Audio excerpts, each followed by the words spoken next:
do your part. You can't help the world when you're playing around in race games, saying you're black but you're really brown. Doing only for self. Mama Earth needs help. Grandma's church, even DTs need help. What can you do? Don't worry about me. Hey, you got life's chores cause of ING3. Been doing my part, building the mental arc for the Aquarian age before it start. Ask Prince Ali Melbay and Sister Zakina, who brought him to Toronto to wake up the sleepers. If you think not, you better go ask Daughter Griff, who's giving to yo hip-hop chakras a lift. Bobby Hemmett came too, so did Boyd Graves. Respect and love you, though you died from AIDS. Just rent a library room, don't cry for space. Who's gonna help the world? We can't escape the space.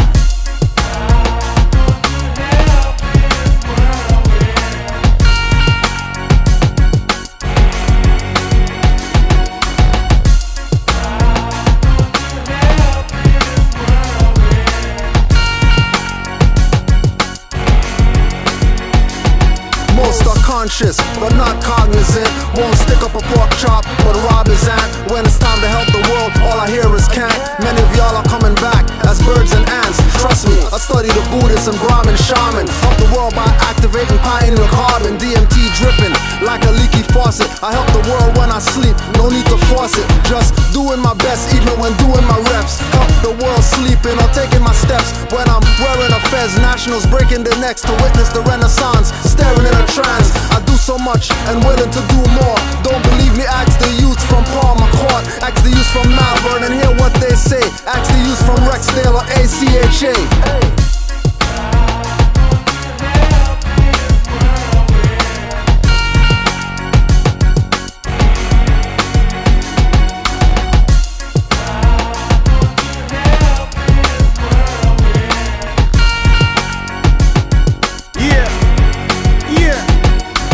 Hang time's worse than the Willie Lynch curse. Cause I'm not coming down till I finish this first. Demons disperse till them bite curb. Eat dirt till my feet hurt. Ashes to ashes, soon return to the earth. Stand for better and redirect the worst. Drop some knowledge on a dime beat to quench your thirst.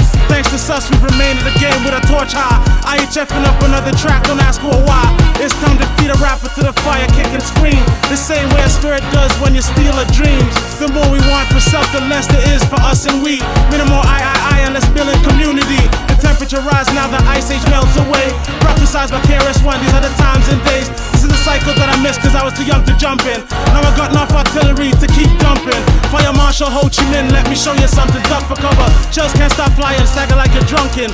We got aces round here, so keep the ones flunking. Bitch slap a whack rapper like you need some punkin'. Ho Chi Kutcher, fucking call me Simon Butcher. Commercial rapper, decapitated envelope pusher. Rapper inquisition of feed him to the fire. Lead him to the heat and watch the flame raise higher.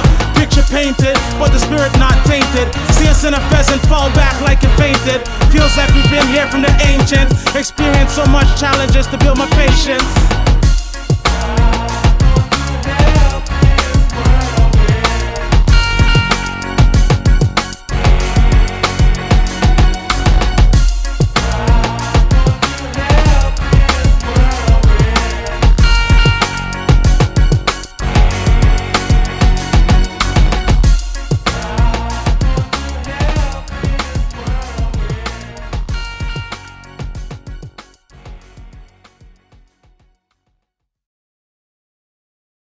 Islam, and welcome to Moorish Heritage and History School, Circle of Readers. This is your host, Anita L., along with my co-host,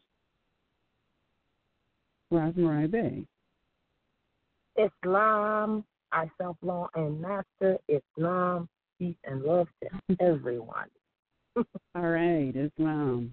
All right, so today is Circle of Readers. It's the 5th week, and I believe we were going to read I was going to try and find the Transportation Act, but I wasn't able to find. I downloaded something, but it won't open because something else is going on in my phone, and I wasn't really able to investigate it. You know, it's crazy. You have a whole week to figure this thing out, and it's like the week just evaporates, and by the time you turn around, you're back You're back at another circle of readers, and I haven't even done my homework. How about that? Wow. Anna Eve hasn't done her homework? Well, you get a pass. It's all right. Yeah, I downloaded something entitled the Transportation Act, but then my phone got full, and and it kept saying you can't open this until you manage your something another, whatever, I can't remember, but in essence I had to delete something, but I think I deleted the program to open the file, and that's why it's trying to print it, because that's the only program that's available now to open it. Now, what year is this Transportation Act that you're looking for? Well, that was something else I was looking for, because this is the Transportation Act of Great Britain, and if I'm not mistaken, I was trying to go back and see what year it was. I know it was in like the 1600s. This is what happens when you don't have a physical hard copy. You can't highlight and make notes in the margin. But I believe, I know it was in the 1600s. I just don't remember the exact year. But the one that I pulled was referencing the Transportation Act of 1717, which is later, I thought. But I could be wrong. But, if anybody else was able to find it, that would be great.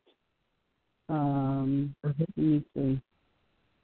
Did anybody else, by chance, find the Transportation Act of Great Britain that they used to, and this was after the fact, that they used to transport the slaves of Great Britain, which, that was the modern Europeans. Those are the Slavics who are, in fact, the slaves. So that was for them. That was never for us. Someone did.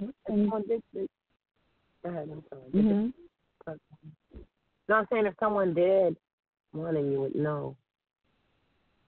But you're saying that the Transportation Act that you're talking about there with the Transportation Act, actually they were for the Slavics, for the slaves anyway. Yeah. Yeah, it was never one that. Transportation Act of Great Britain, and that's what they used to transport the slaves of Great Britain to the penal colonies. And I wanted to get it so that I could read it, because I wanted to see some of the things that they were using to justify, or what I mean, like what were they using? What did the act actually say? Is what I wanted to be able to read. But you know what? Maybe I'll find it by the next reading, because guess what? Next Wednesday is the first Wednesday of the month. So guess what? Next Wednesday we'll be back reading again.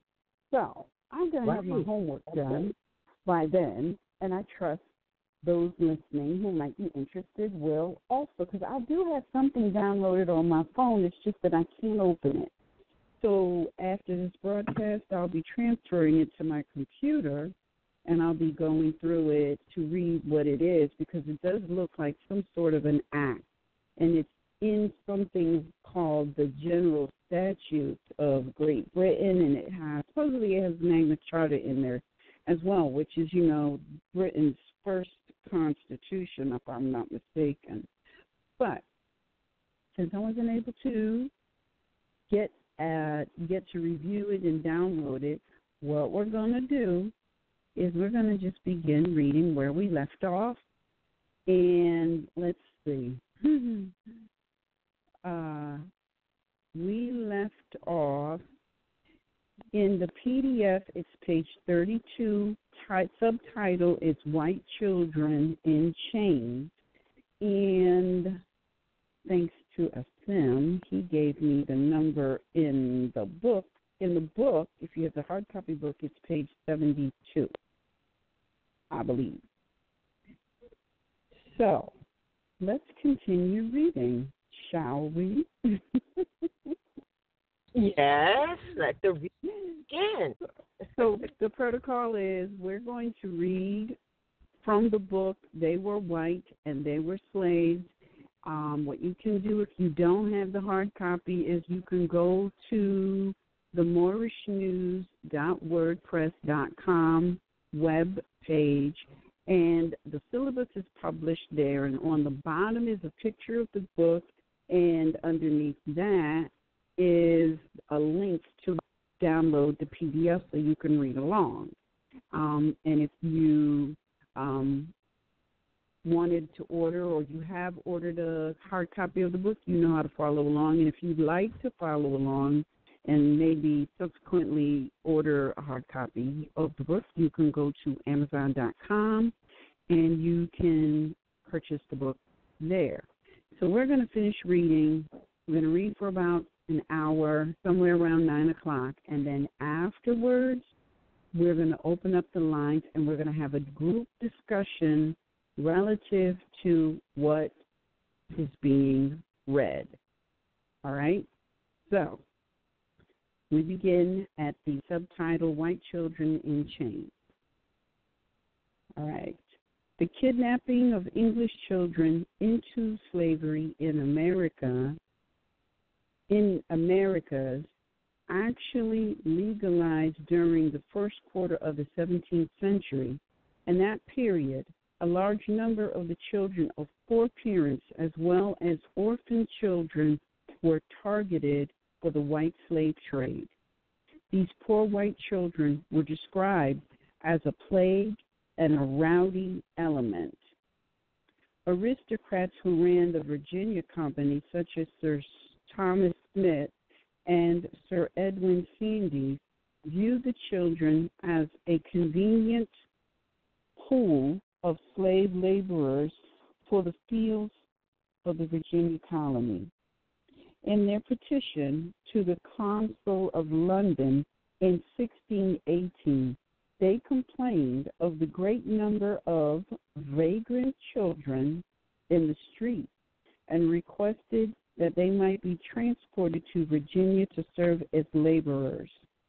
A bill was passed in September of 1618 permitting the capture of children aged 8 years old or older, girls as well as boys.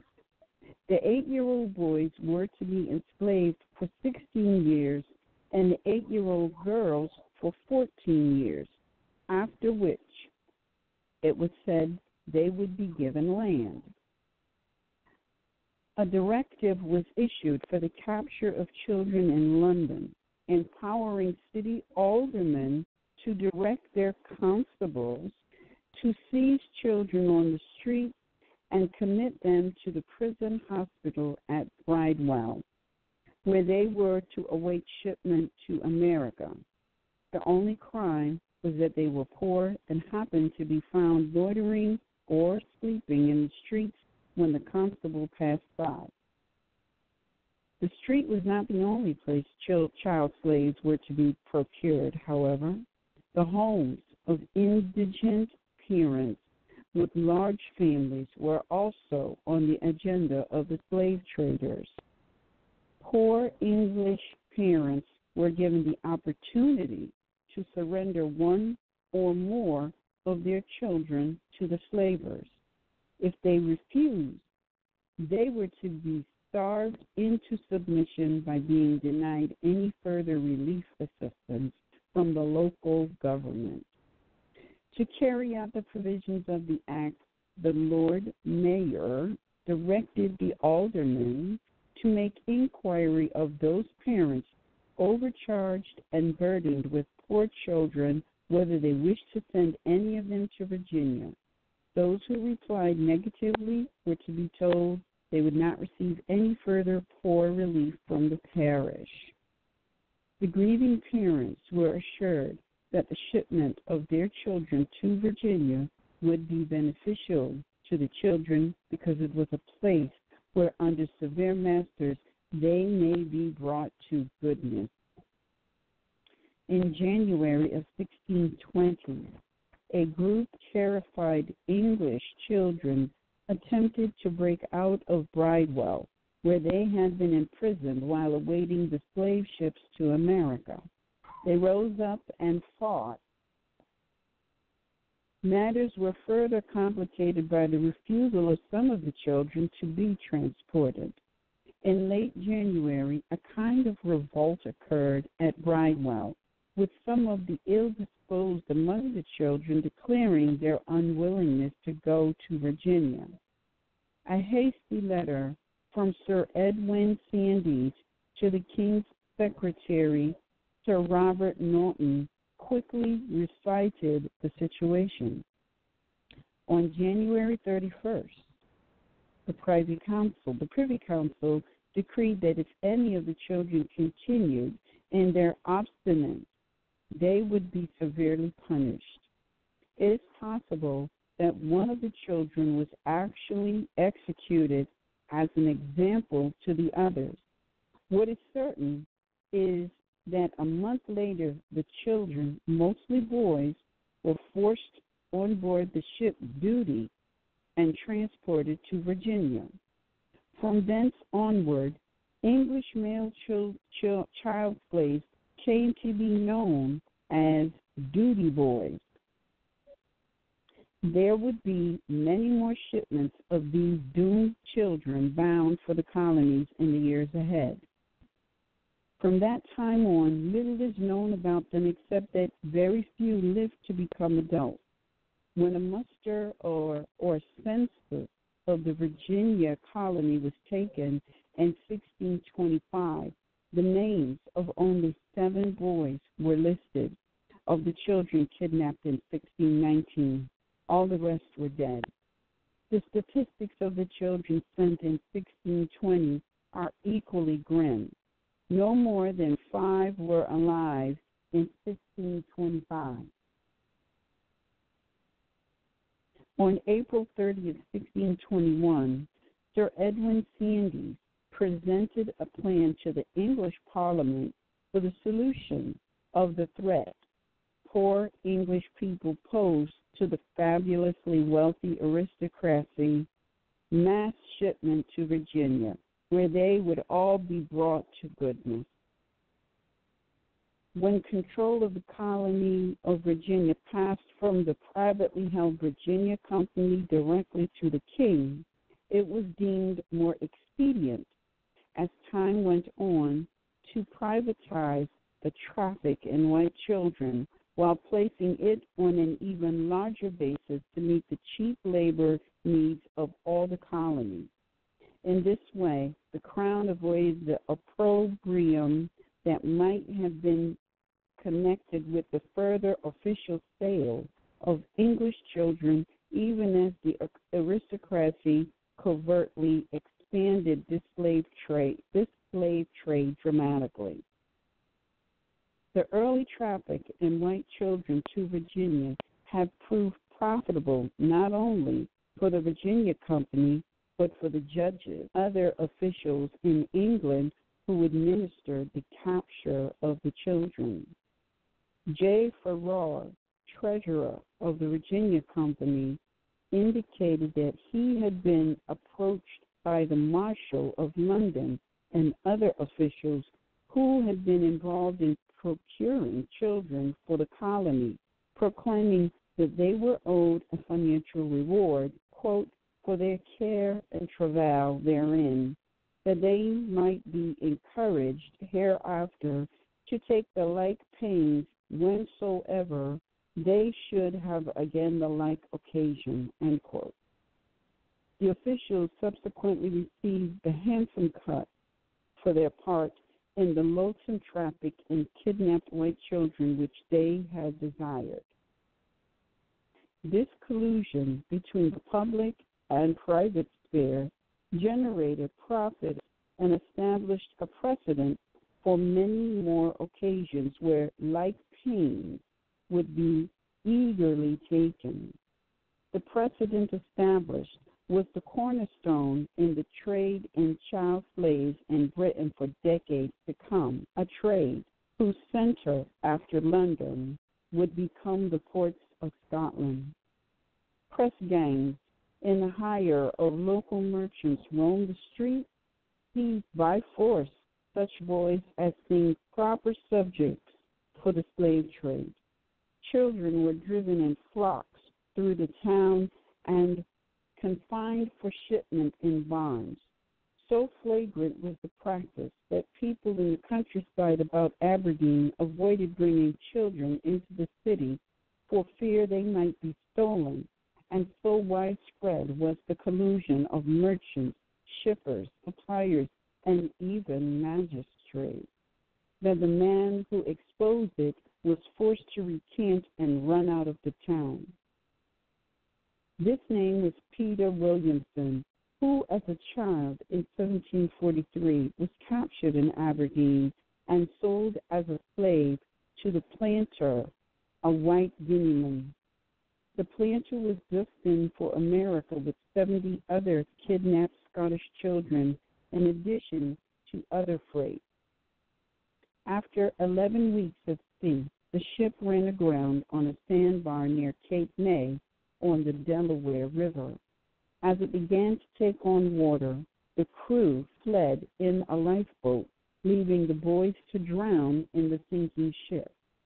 The planter managed to stay afloat until morning, however, and the slavers returned to salvage their cargo. Peter Williamson was twice blessed.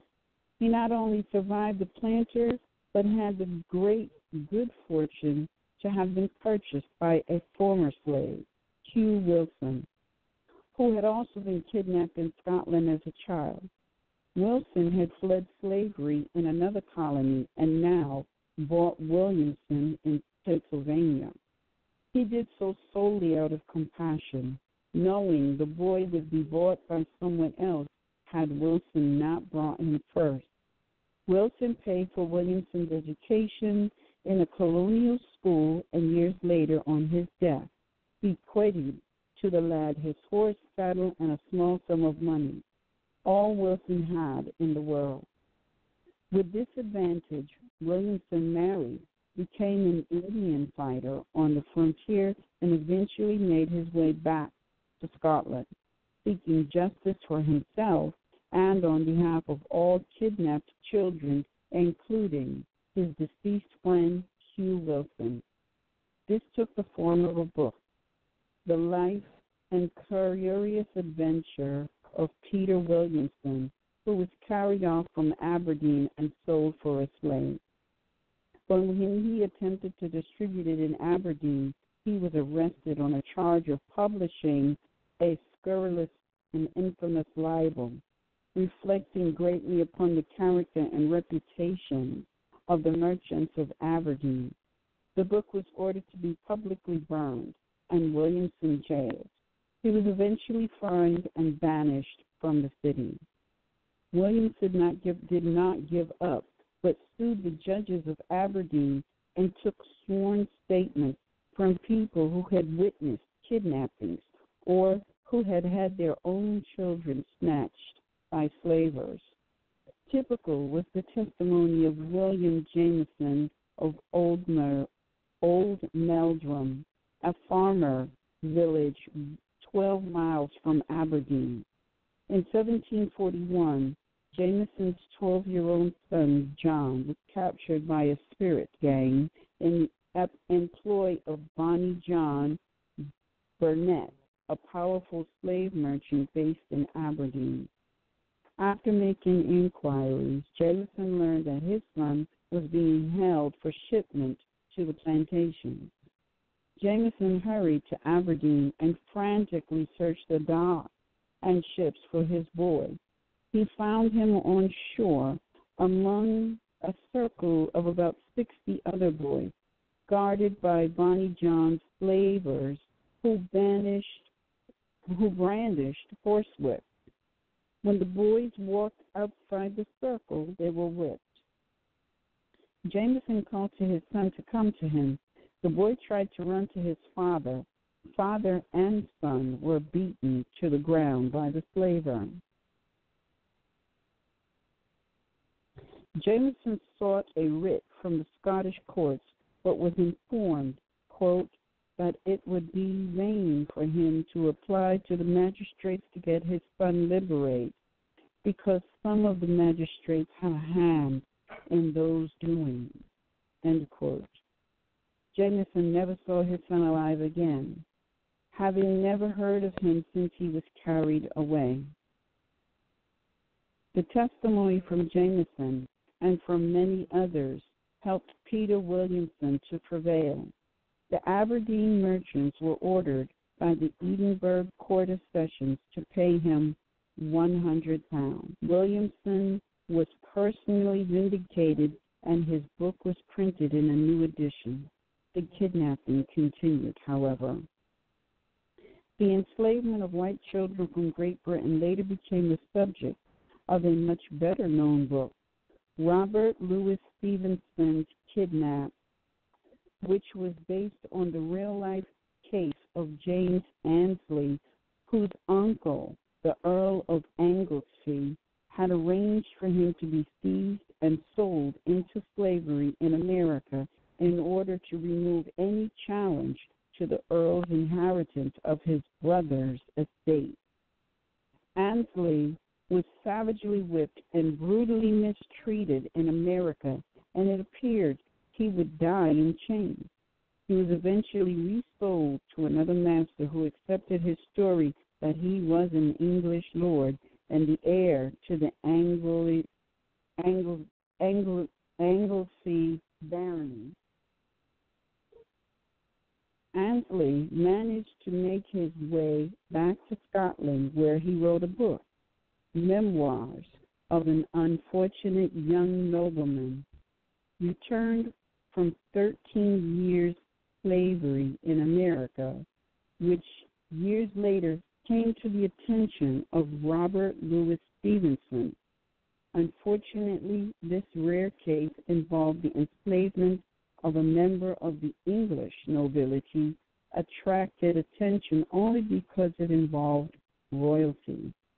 The far more common plight of hundreds of thousands of poor British children who had languished and died in slavery in the colonies was ignored, and awareness of the history of their ordeal remained unchanged in the wake of the publication of Stevenson's classic. The head of one kidnapping ring, John Stewart, sold at least 500 youths per year into slavery in the colonies. Stewart's thugs were paid 25 shillings for whites procured by force, usually a knock on the head with a blunt instrument or fraud. Stewart sold the whites to the masters of the White Guinean slave ships for 40 shillings each.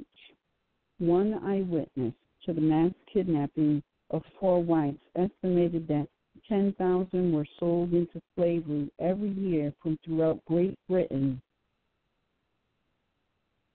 White losses in the Middle Passage higher than that of black. While slaves transported to the colonies suffered a staggering loss of life in the 17th and 18th century, during the voyage to America, it was customary to keep the white slaves below deck for the entire 9 to 12-week journey. A white slave would be confined to a hole not more than 16 feet long, chained with other men to a board, with padlocked collars around their necks.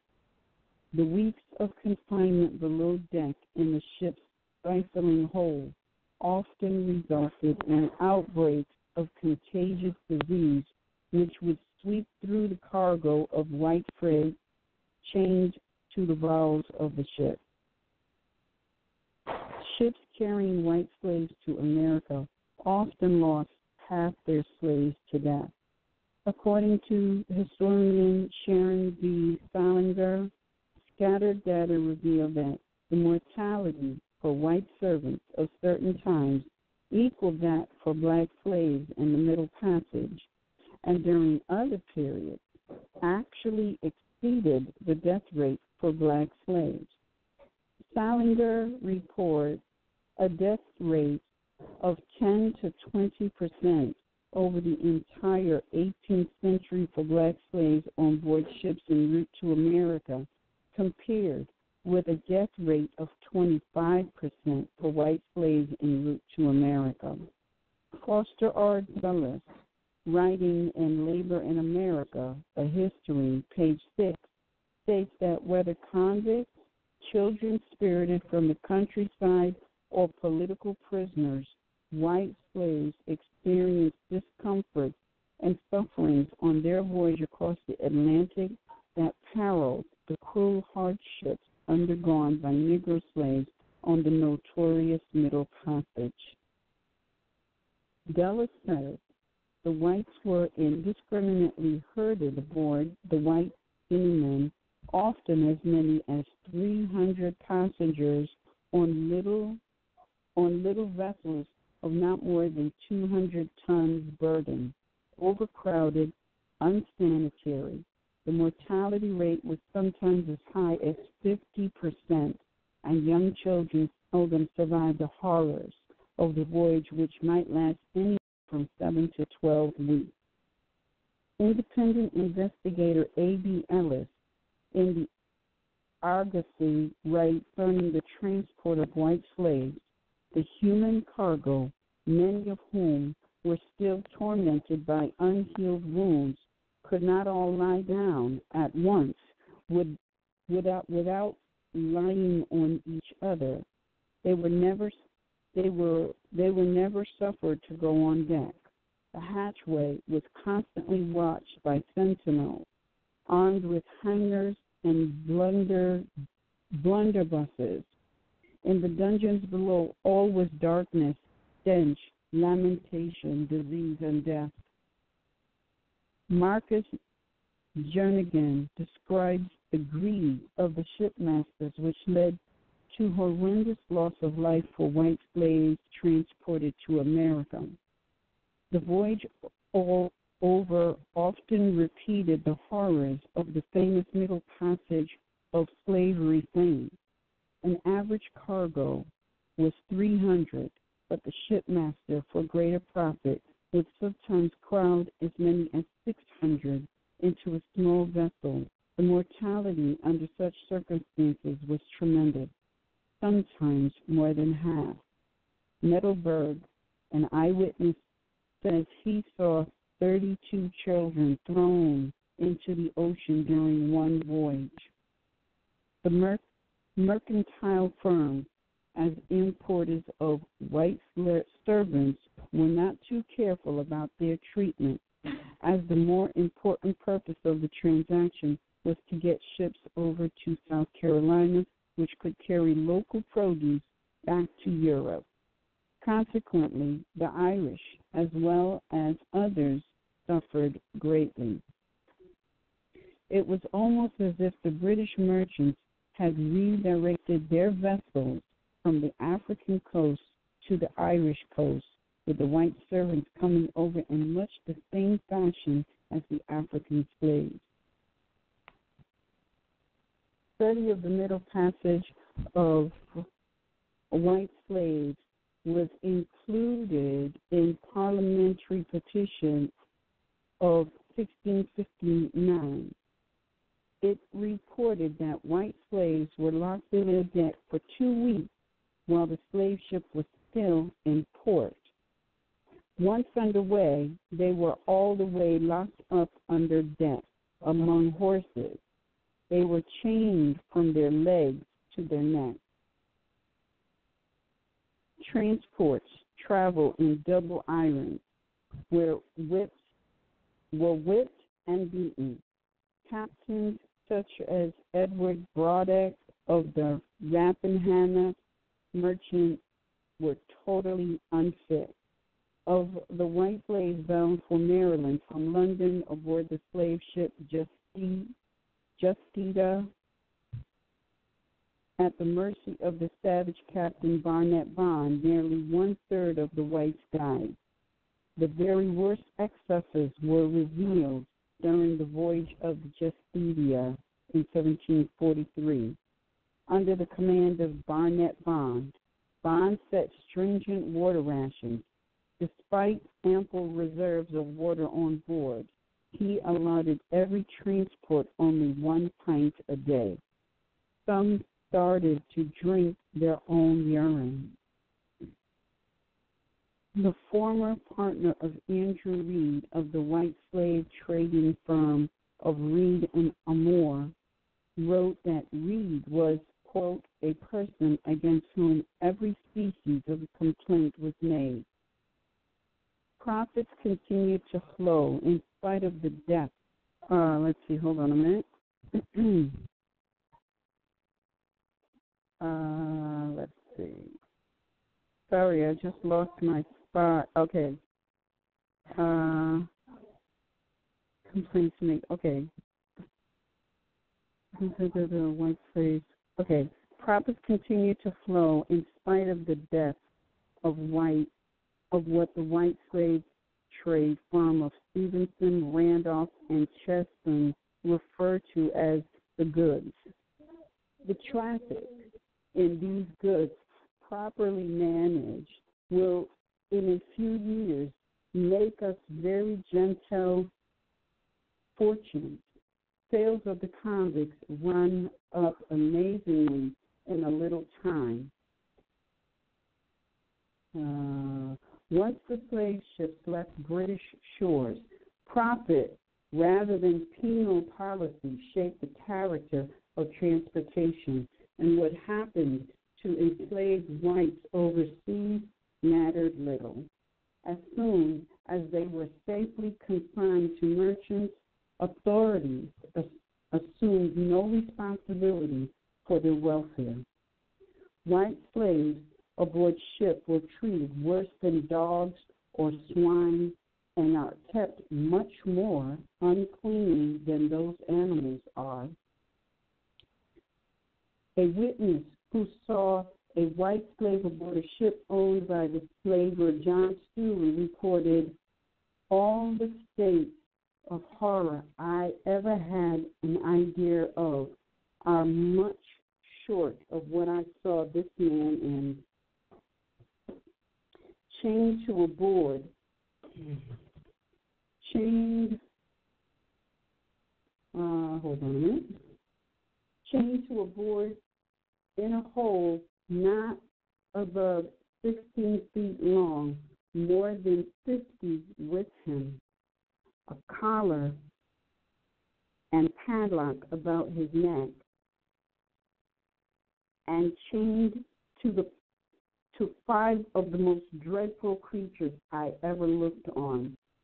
Another observer watched the auction of 100 white slaves in Williamsburg, Virginia, remarked, "I never saw such pathos of poor wretches in my life, some almost naked." One white woman slave bound for Australia, Elizabeth Dudgeon, had dared to talk back to a guard. She was trussed up to a ship's grating and mercilessly whipped. One of the ship's officers relished watching her lashed. The corporal did not play with her, but laid it home, which I was very glad to see. She has long been fishing for it, which she has at last got to her heart's content.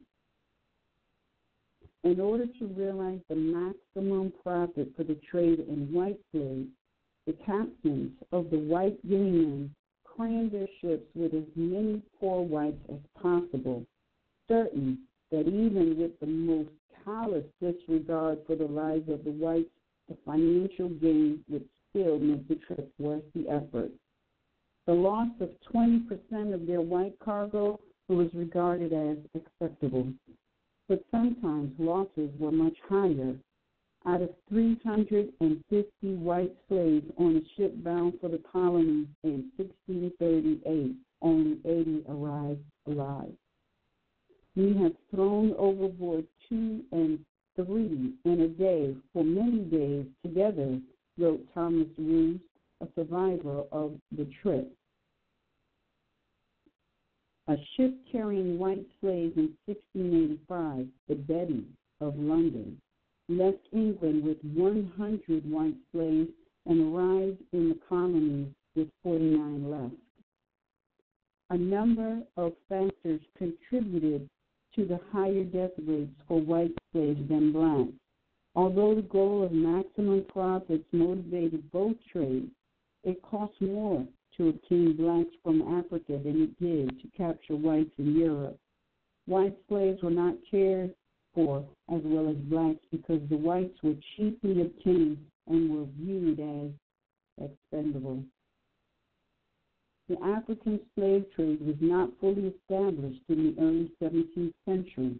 The price of African slaves was prohibitively high, and the English were neither familiar with nor committed to black slavery as a basic institution.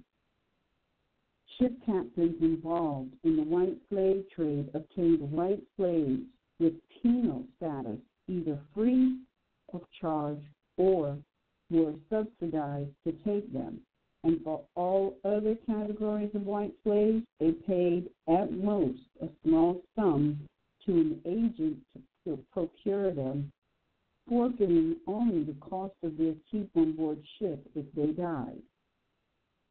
Moreover, traders in black slaves operated ships designed solely for the purpose of carrying human cargo, with the intent of creating conditions whereby as many black slaves as possible would reach America alive.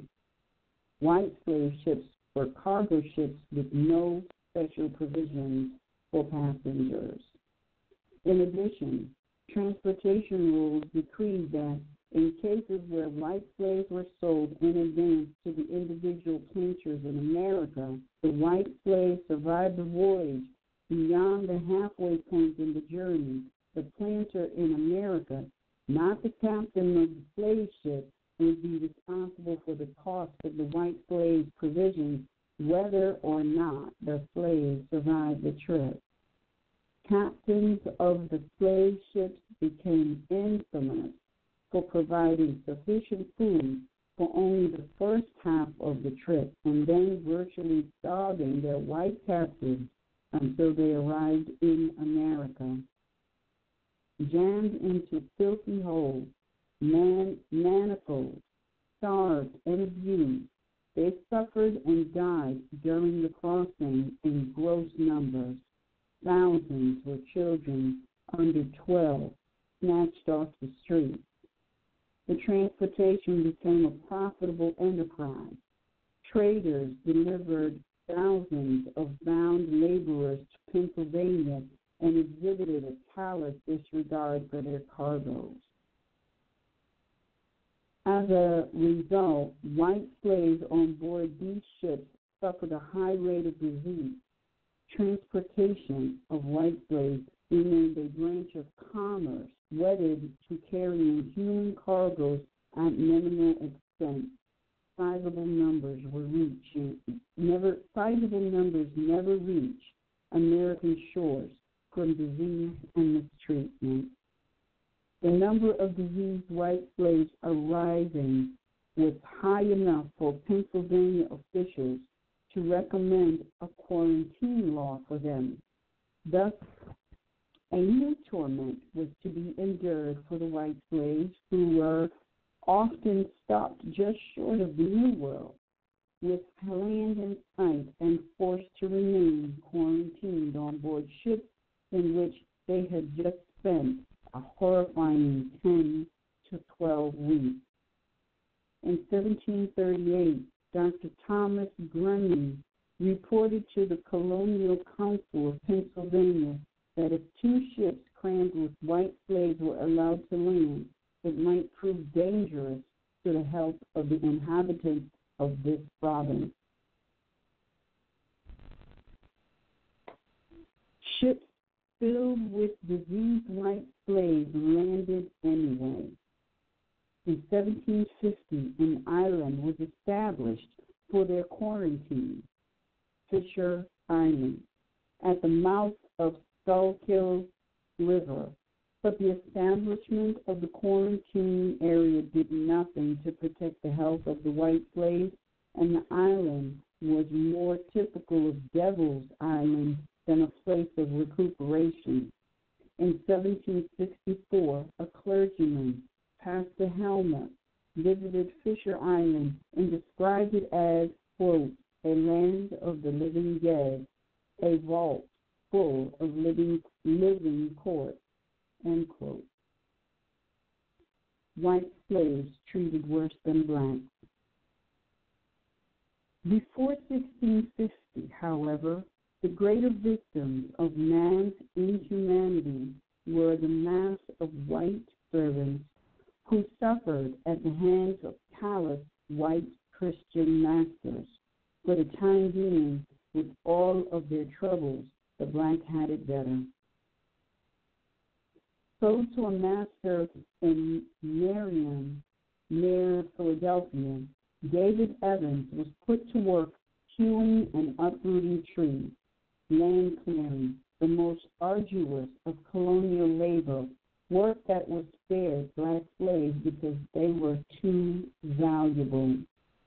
Negroes are therefore almost in every instance under our comfortable circumstances than the miserable European, over whom the rigid planter exercised an inflexible rigidity. They are strained to the utmost to perform their allotted labor.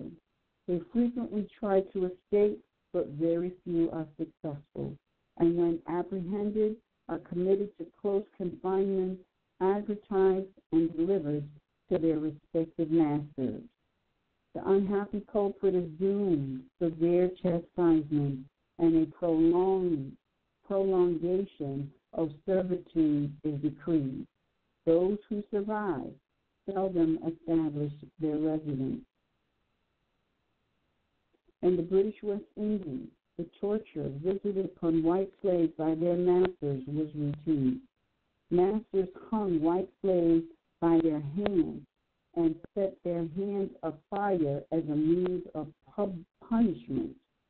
To end their barbarity, Colonel William Brainerd wrote to English authorities in 1656 urging the importation of Negro slaves on the grounds that, as the planters would have to pay much for them, they would have an interest in preserving their lives, which was wanting in the case of whites, many of whom he charged were killed by overwork and cruel treatment. Indentures, an organized racket.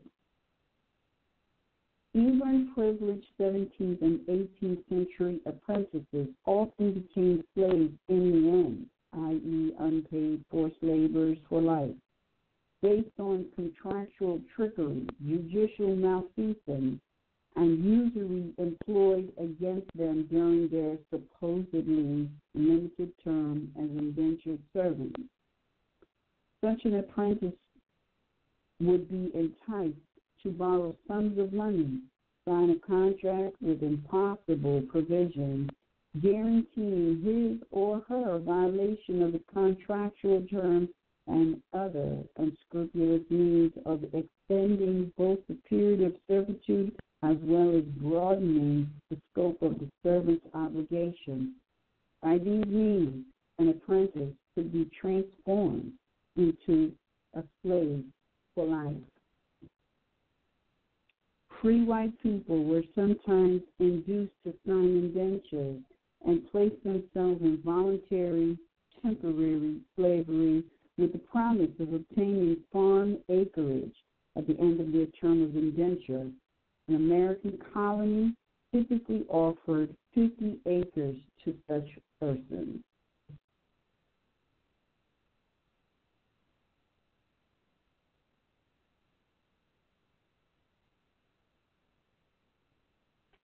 All right, hold on a minute. This was actually little more than an organized racket. The alleged servant had his or her land grant entrusted to the landowner for whom they labored, with the understanding that title would pass to the servant at the end of his term of labor. But he could forfeit his rights to this promised land on the slightest pretext of his owner, on such grounds as running away, the owner's word would do, or for intolerance. For the price of a white slave's transport, £6, his owner secured a head right to the land which was supposedly intended to go to the servant, but which was instead combined with the land supposedly set aside for other white slaves and formed into an estate which would multiply in value. By this means, and with an occasional additional fee to an English merchant or spirit who provided the landowner with kidnapped extra white slaves, the plantation owners of colonial America played monopoly with the fertile valleys and wooded uplands of Maryland and Virginia. Meanwhile, the rightful owners of this land lay in paupers, grazed or enshackled for life. This monopolistic grip on the land market was detrimental to all white laborers. Those white slaves who did manage to obtain their freedom after 30 or 40 years as chattel were swindled out of the spectral freedom dues of acreage, left to exist as landless peasants and scorned as hillbillies and white trash, in spite of decades of labor under monstrous conditions of hardship. One would like to think that some of the few survivors went to become prominent leaders of the colony or were the founders of great families. This does not appear to be the case. Some were doubtless the progenitors of the poor white trash of the South. Many of the free whites who had descended from the poorer elements of the white servant class became objects of charity. At no time after 1640 in either Barbados or St. Christopher, and probably neither, was there any cheap land enough for a man to purchase with his freedom dues. The vast majority never became landholders. It then became the custom to give the servant at the end of his term not land, but 300 pounds of sugar, worth less than 2 pounds sterling. It was hardly worth the servant's while to endure the conditions which had been described for. Freed white slaves experienced hard times. In a study of 145 white freedmen residing in Kent County, Maryland, only 5 could be traced with reasonable certainty in property records for all of Maryland, including wills, estate inventories, and debt books, which were compilations of land holdings. And among the 5 former white slaves who did leave an inventory of their goods, none was well-to-do. A study of All Hallows Parish, Maryland, has shown that whereas 1/3 of adult white males did not own land around 1700, nearly half were non-landowners by the middle of the century.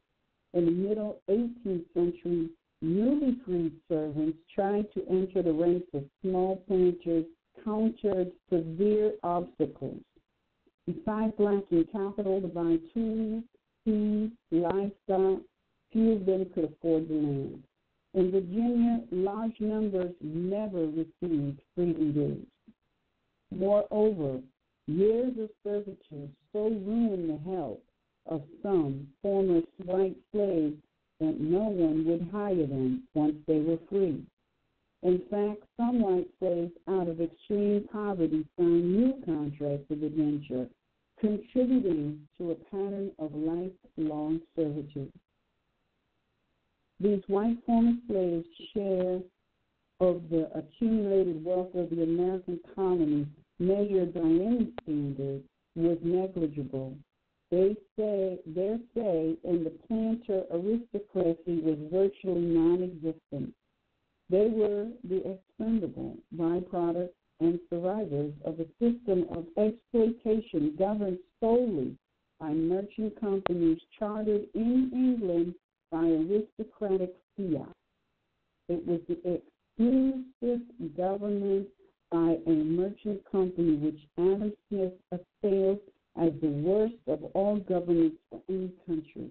Working conditions were made especially gruesome toward the end of the period when the servant's contract was due to expire in order to induce him to run away, leave his 50 acres, and be held extra years in enslavement for fleeing. Toward the end of the term of servitude, working conditions would often be deliberately worsened, tempting the man to run away so the master might gain these advantages. Of 5,000 indentured servants who entered the colony of Maryland between 1670 and 1680, fewer than 13,000 proved their right to their 50-acre freedom dues. What had become of the others?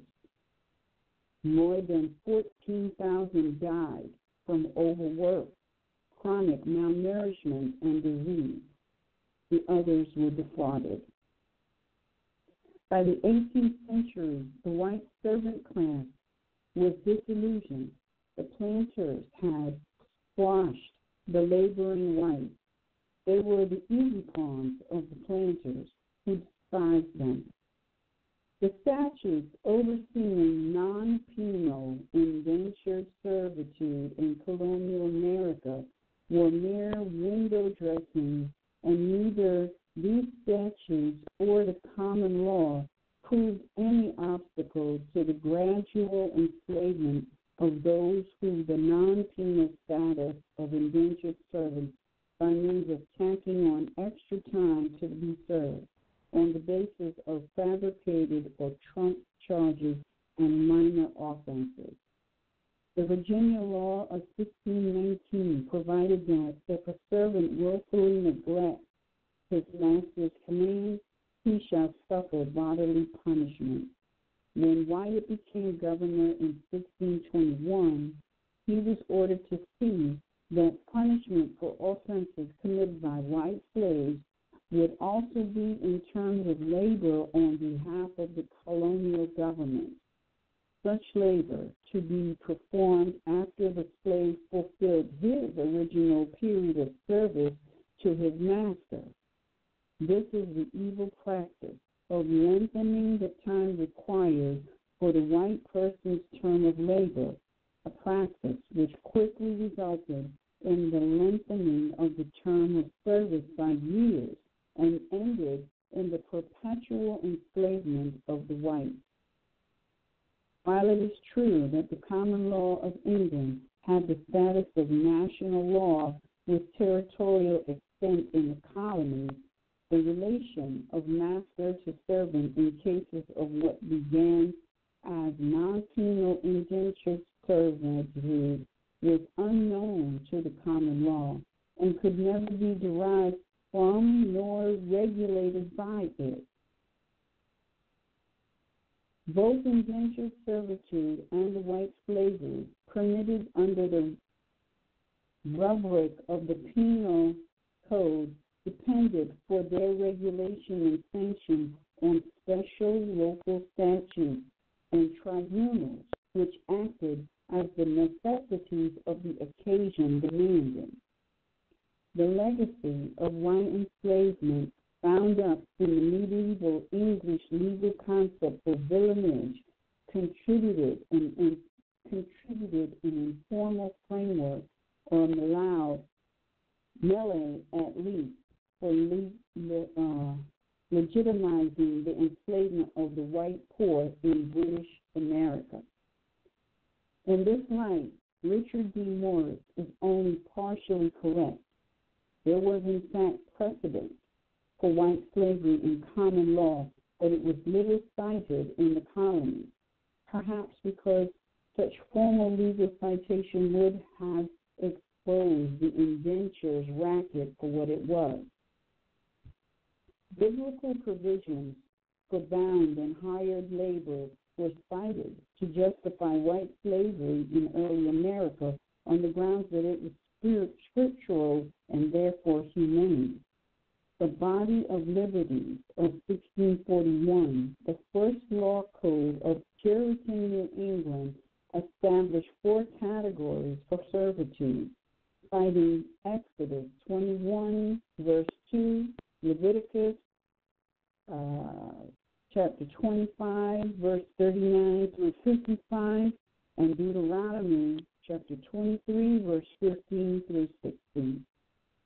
However, had those scriptures actually been obeyed, the enslaving of Christians, the heirs of the Israelites, would never have taken place. Deuteronomy mandates that a bondsman is not to be oppressed. Exodus decrees that the term of service will under no circumstances exceed 6 years. Leviticus forbids forced slavery for the payment of debts as well as child slavery. The permanent enslavement of racial aliens and their children was permitted. Let's see. Leviticus 25, chapter 25, verse 45 to 46.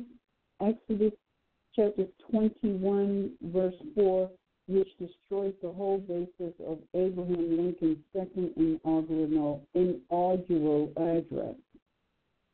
Then as now, religious hypocrites, church and indeed, as it more properly may be called, ignored Bible teachings on the subject, even as they cited them for purposes of their own justification and enslaving fellow white Christians for pecuniary gain. It should be noted that some individual masters in early America who felt convicted by the scriptures regulated bonded kinsmen, moderated their treatment of white bondsmen accordingly. In colonial America, white people could be enslaved for such an offense as missing church services more than 3 times, or for prevention of an idle course of life. In 1640, a Virginia master needed to ensure further labor from his white servants in order to place his investments and land improvements on a more secure basis. He therefore falsely accused a number of his servants of a conspiracy to run out of the colony and enticing divers others to be actors in the same conspiracy. As a result of his accusation, the alleged runaways were severely whipped and had their term of forced labor lengthened an additional 7 years to be served in iron. Alrighty, hold on a minute. All right. Hold on a minute.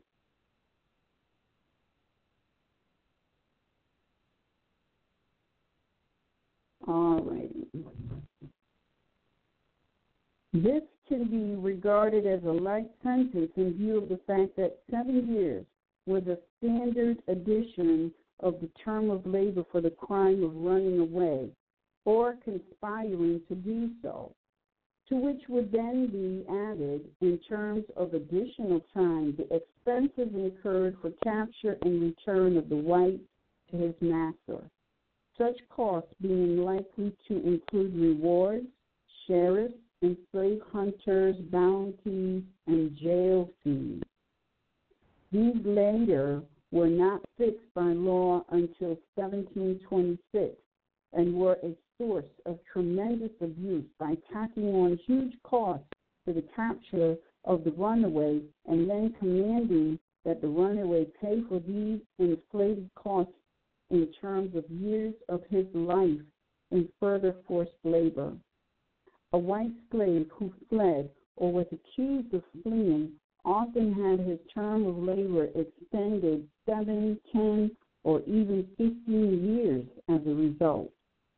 White slave Lawrence Finney received an additional 7 years, 11 months of forced labor for running away, while escaped white slave William Fisher, on being caught, received an additional term of 6 years and 250 days. Just for being absent from the plantation at any time, a white slave would be forced to undergo 1 additional year of slavery for every 2 hours he was absent. Starving white slaves who took extra food from their masters, overflowing larders, were enslaved another 2 years for each commission of that crime. Punishment of runaway white slaves, Virginia, 1643. Whereas there are divers loitering runaways in the colony who very often absent themselves from their master's service, be it therefore enacted and confirmed that all runaways that shall absent themselves from their said master's service shall be liable to make satisfaction by service at the end of their time of indenture, double the time of service so neglected, and in some cases more, if the commissioners for the place find it requisite and convenient. Further accusations, infractions, and violations added to these additions, and in some amounted to a lifetime of total enslavement, and not the alleged limited, denying white indentured servants the professorcrats fleetingly refer to on their way to their semester-long devotion to Negro slave studies. Indeed, 1/2 of white indentured servants did not live and attain their freedom.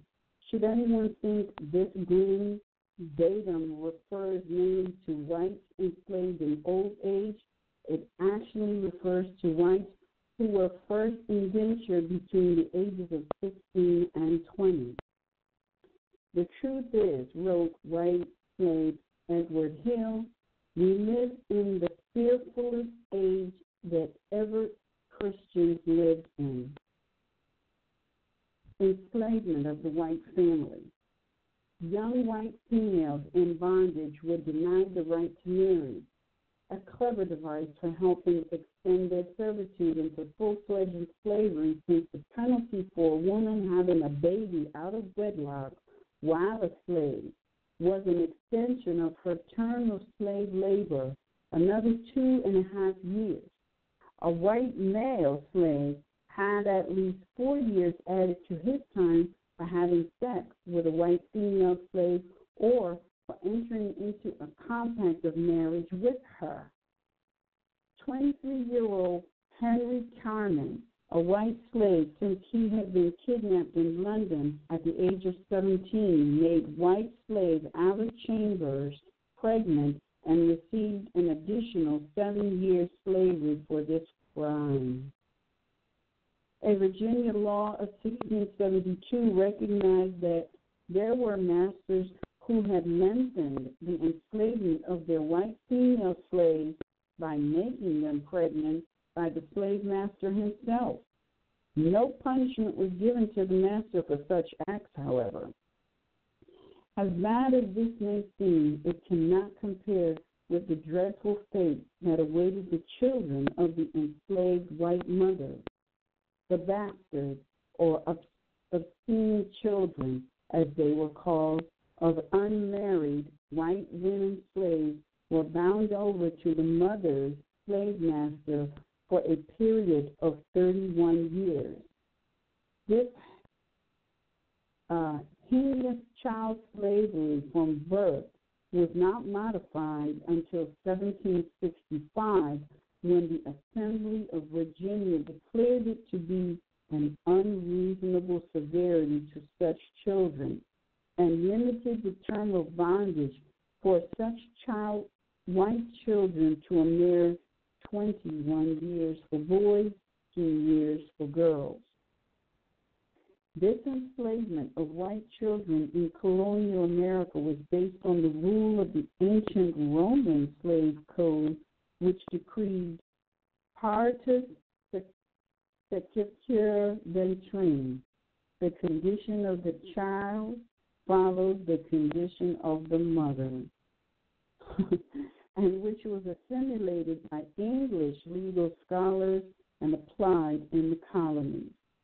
The following is an entry describing one such case of infant enslavement. Margaret Nickben, servant to Mr. David Crowley, having a bastard child.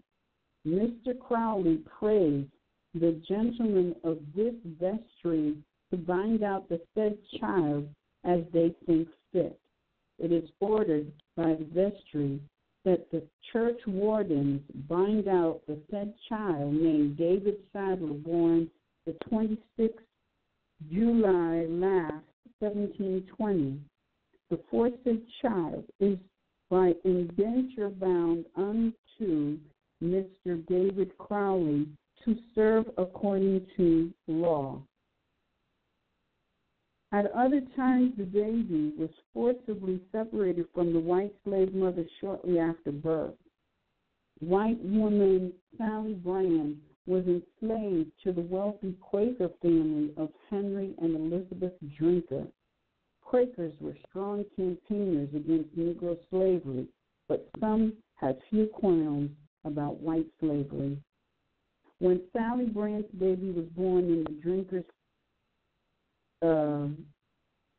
country house, Sally was forced by the Drinkers to return to their main house in Philadelphia, leaving the newborn infant behind with a stranger. The white slave father of the child was also not allowed to see his baby, and the infant subsequently died. Elizabeth Drinker, the wealthy Quaker slave owner, kept a diary in which she philosophically noted that the death of her white slave baby had most likely worked out for the best. Unmarried white women servants who became pregnant, as did an estimated 20%, received special punishment. All had to serve additional years. Some had their children taken from them and sold for a few pounds of tobacco to another master. By 1769, all children born to even free white women who were unmarried were also candidates for enslavement. In 1769, the church wardens were instructed to bind out the illegitimate children of free single white women. When hell was in session, long hours and exposure to disease and the elements were considered part of a first-year seasoning process it was thought a good white slave would require. A white slave would work from sunrise to sunset in the field and then might be put to work in a shed grinding corn until midnight or 1 a.m.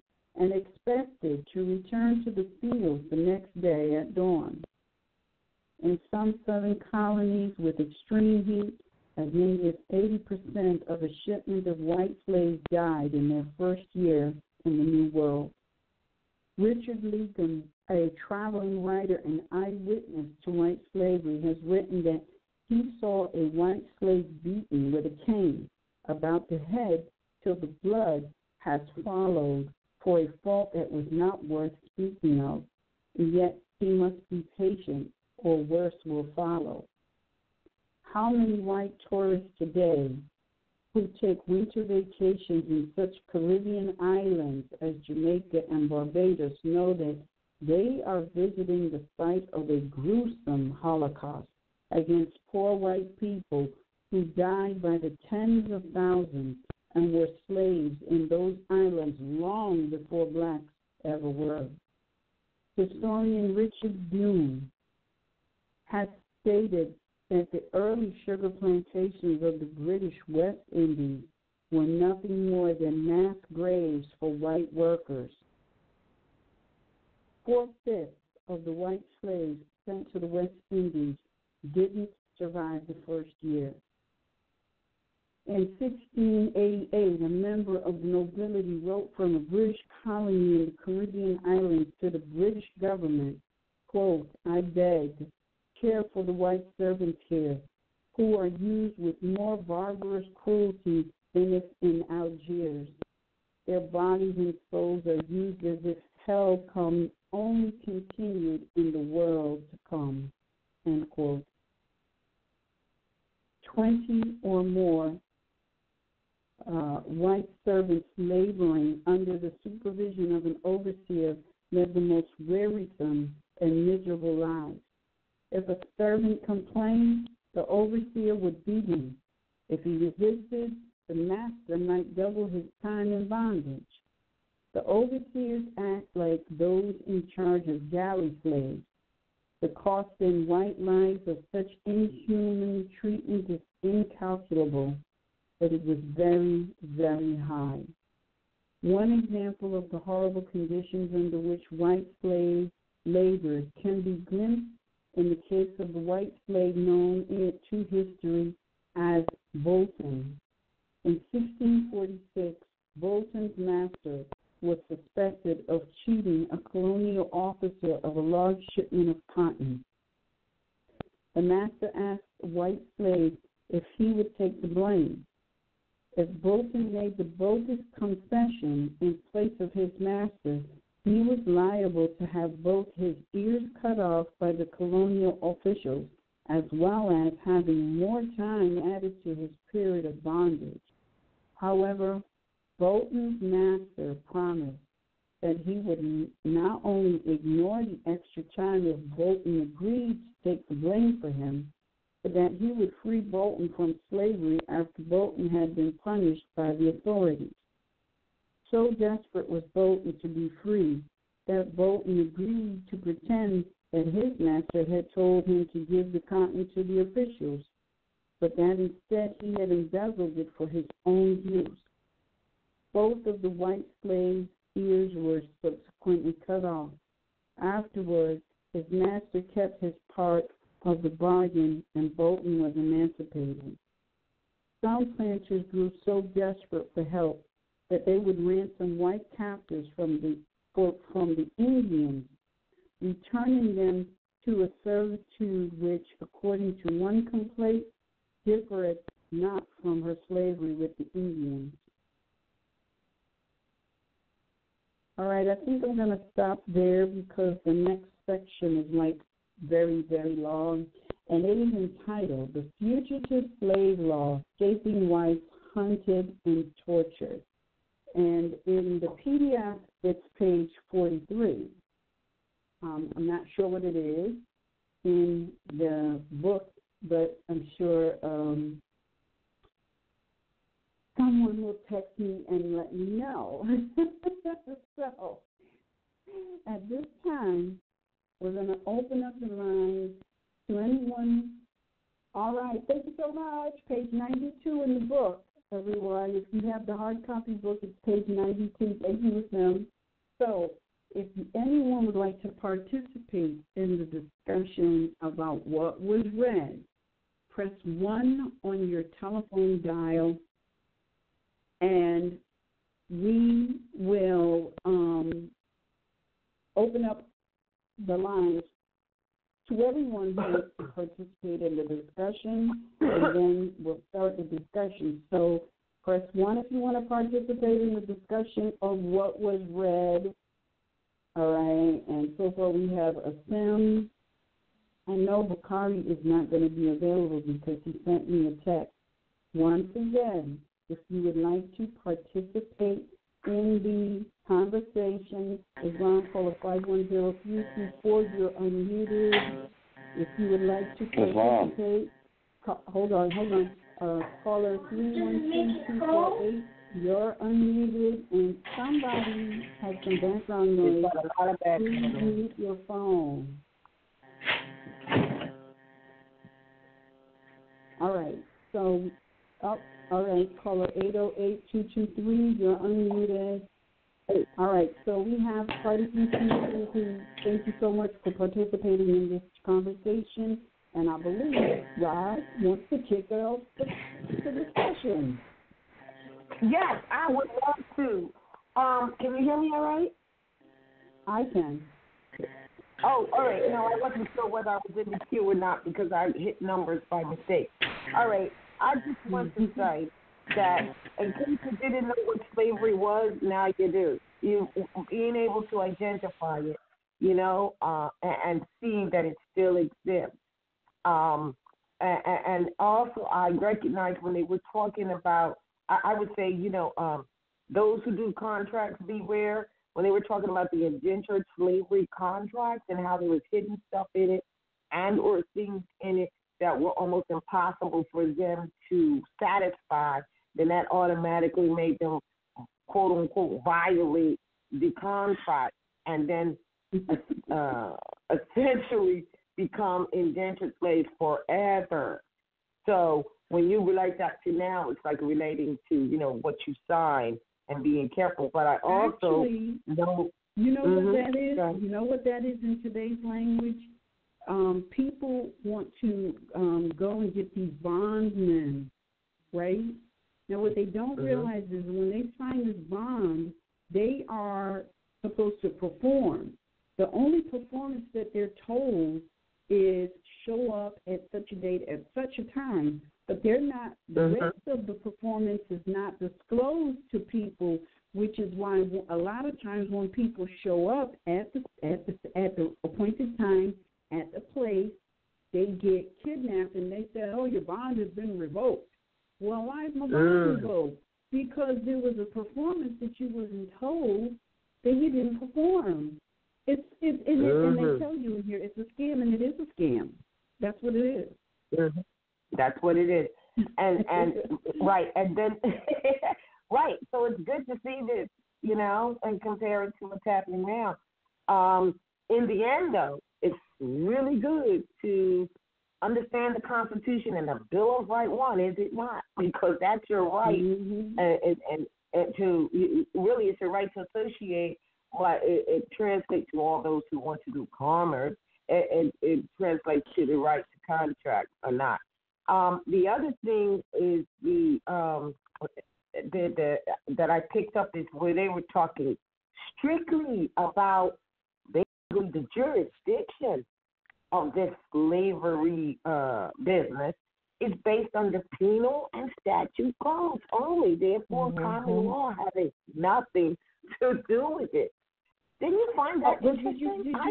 Did you see where they made notation about the common law, but because they didn't know the common law, they couldn't effectuate it. Right. And relate that to today, and we reiterate again. If you don't know the law, you don't have it. If you don't know your rights, you don't have them. And if you don't know the law of this land, regardless to who is doing what on this land, if you don't know the law of it, then guess what? It equates to the same. If you don't know, you cannot recognize when something has been violated.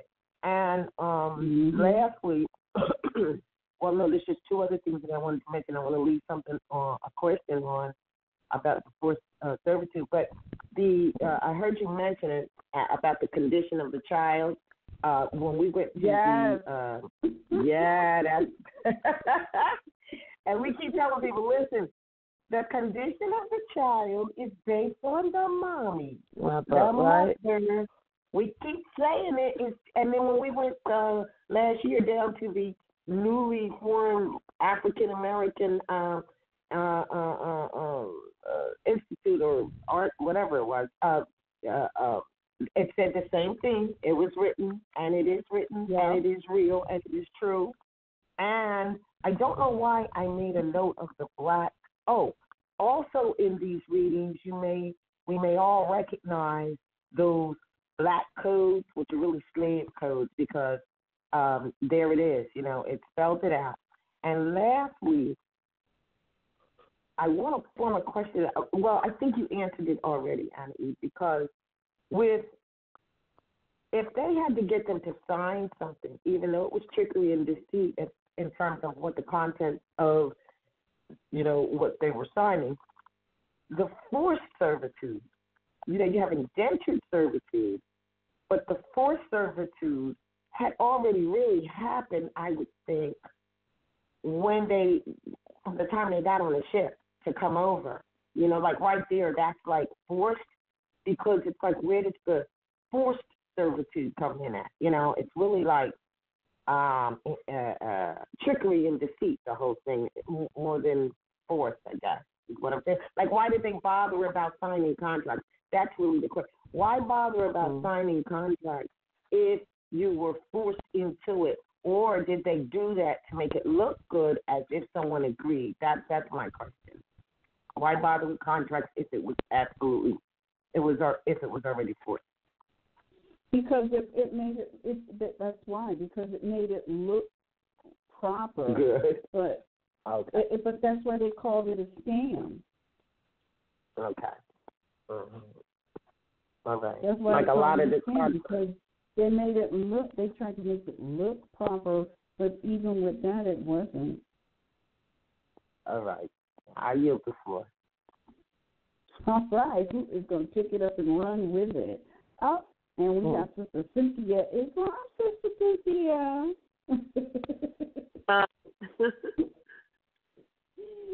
So who would like to add to the discussion next? Islam family, greetings, peace and love. Oh, Sister Carol. Yes, I am just so happy that I got a chance to, read along live tonight. I usually go back to the archive, but boy, what a great read. You know what I found interesting? When we do one of the pages when it said that Williamson, he was a slave, a Scottish person that was captured as a child, and then he wound up buying another Scottish child, and then he wound up being taught by his slave owner because he was Scottish also. Then when he lost his battle, he wrote the papers, and he was the same one who wrote the book, and then he lost, and then he wound up winning his court case, and the book was printed again. It's Williams, yeah. No. I got him mixed up with Williamson was the one that his owner left him the horse and a little bit of whatever he had left when he died and set him free. But I found that interesting because he stopped what he did. He married and then went to fight the so-called Indians, which would have been us. So I found that interesting, and also that. He even states in this book that, when they started taking the so-called African slaves, that was later in the 1700s.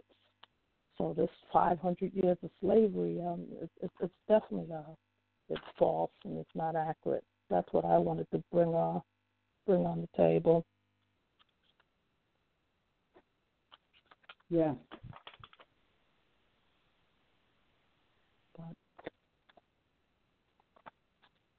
I think that Annie Eve is talking and she's muted, so I will just say... I'm not muted.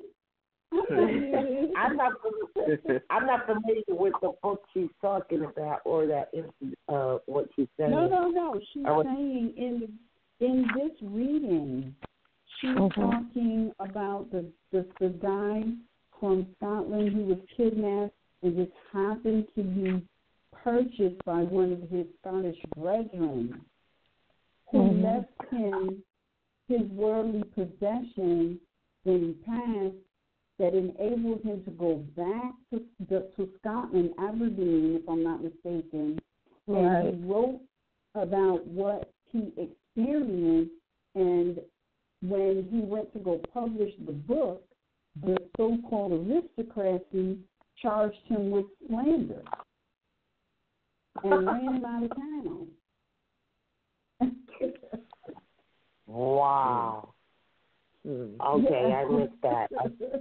Yeah, interesting. But he was able to eventually publish the book. Right. No, I don't think he was. I think later the so-called nobleman had a similar experience. What was the name of the guy? He was literally the heir to his father's estate, and his uncle coveted it. So he's the one that brought it to everybody's attention. But the other guy who wrote the book about it, they charged him with slander and ran him out of town. Right. We can relate to that today.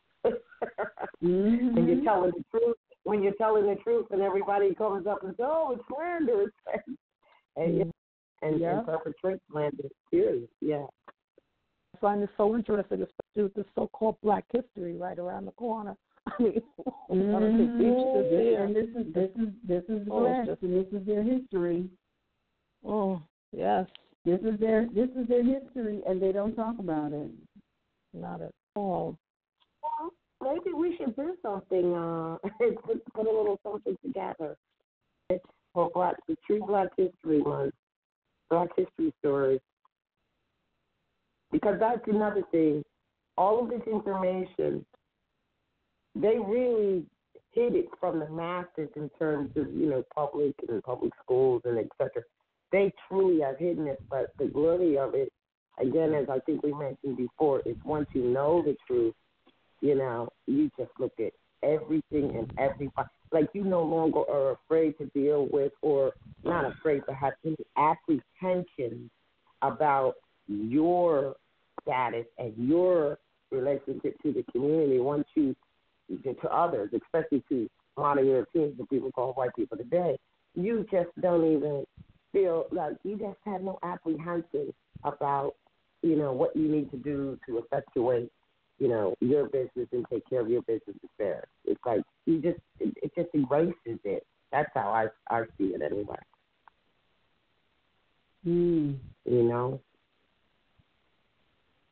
It just erases all of that apprehension about, well, what are they going to think? Or I've got to see what they think. Or I got, like you just even in just in whatever you do,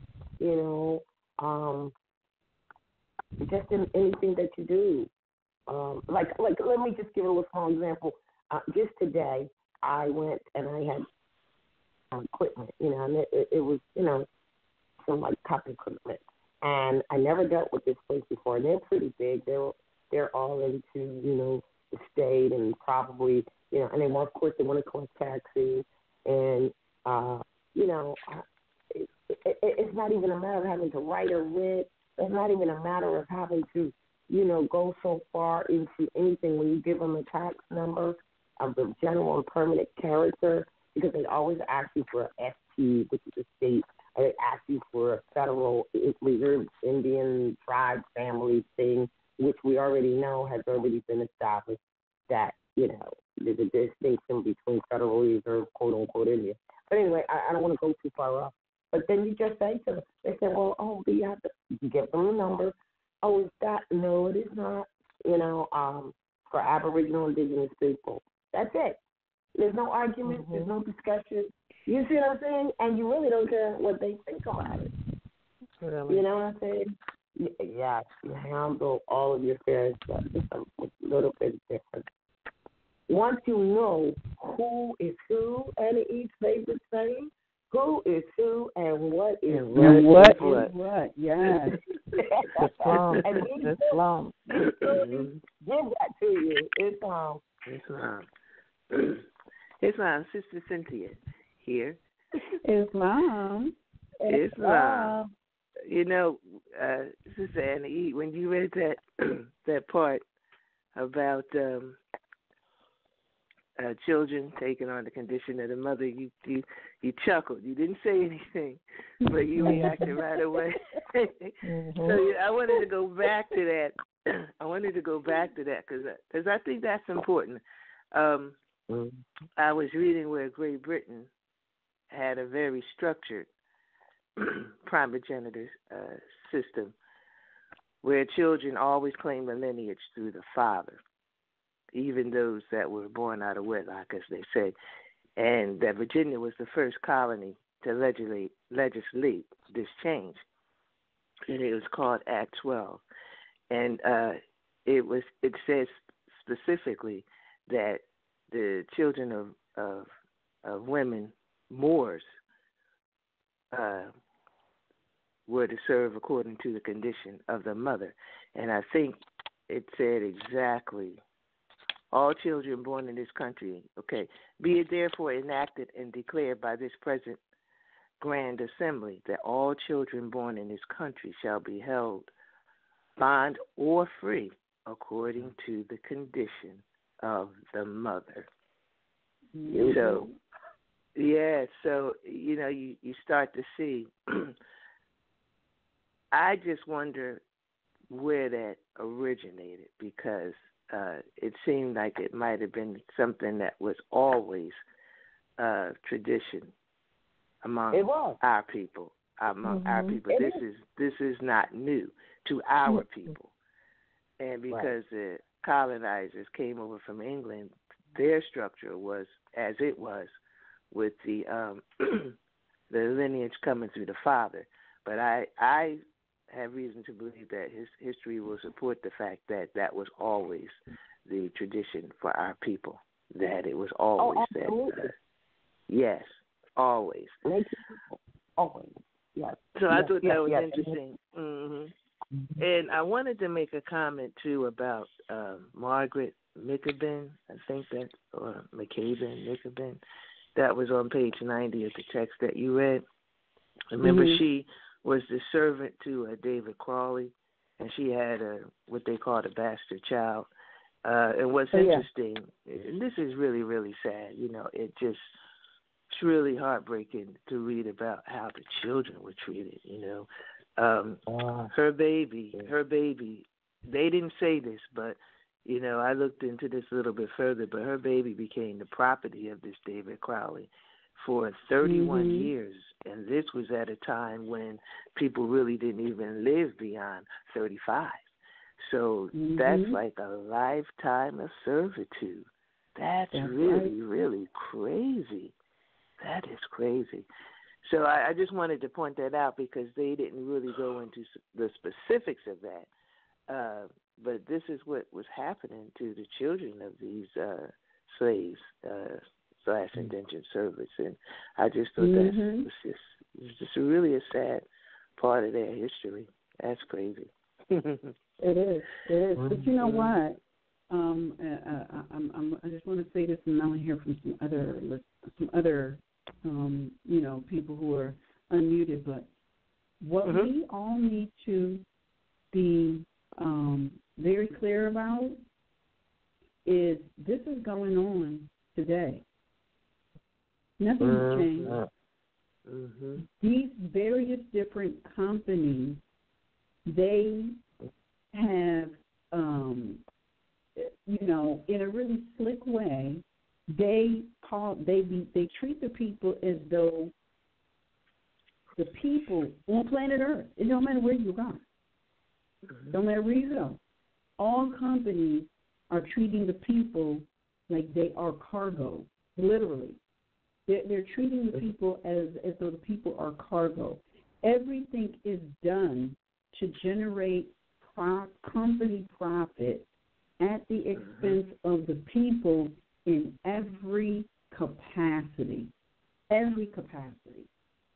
And it's so past time. I mean, like, you know, how many empires have come and gone? And it's like, you know, like when we look in the Bible, right? You know, granted it's metaphoric. I just want to say that. Granted it's metaphoric, but Moses supposedly freed the slaves.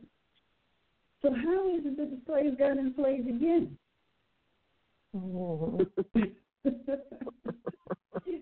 Because the slaves implemented enslavement of each other.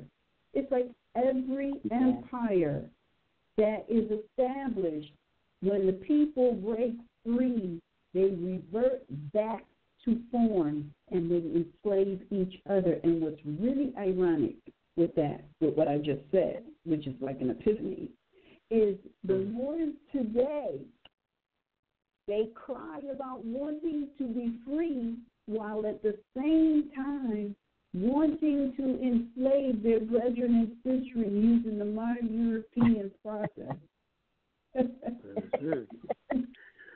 Yes. we really have to change our mindset. I mean, like, how many times do we have to walk in the desert and weed out the bad seeds, only for the damn bad seeds to come back?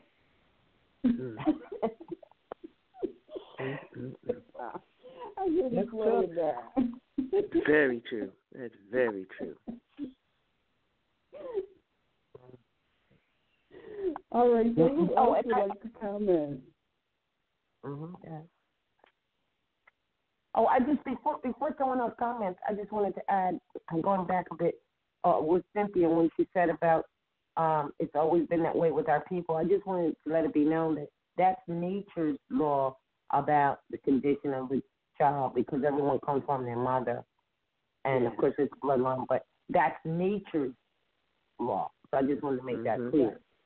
All right, and imagine, and imagine that I'm imagining that, you know, people have the will to do what they will to do, and so if some of these modern Europeans came over, and I don't know, they got together with a child that's from a Moorite, right? That's her child. You see what I'm saying? So they don't have the power to change her condition, although the child mixed with whatever he or she did, but that's still her child. So the condition of her child, you know, stays as it is. But then that's when all the amalgamation and the mixing and, you know, the thing everything comes from. But I just wanted to make that known that it's like if you were a mother, you were like, no, that's my child. You know what I'm saying? And we are who we are. You know, you just got over here on the boat, but we are who we are. Yes, thank you for that, because that is in line with nature. And that's what's important. Thank you. Yes, it is. All right. As you said, is there anybody else on the line who wants to comment? Yes. Islam. There he is. I see Islam. Bey. I'm glad. Oh man, give honors. I'm glad there's mothers and sisters on the line discussing this tonight. It's real good to hear your voices.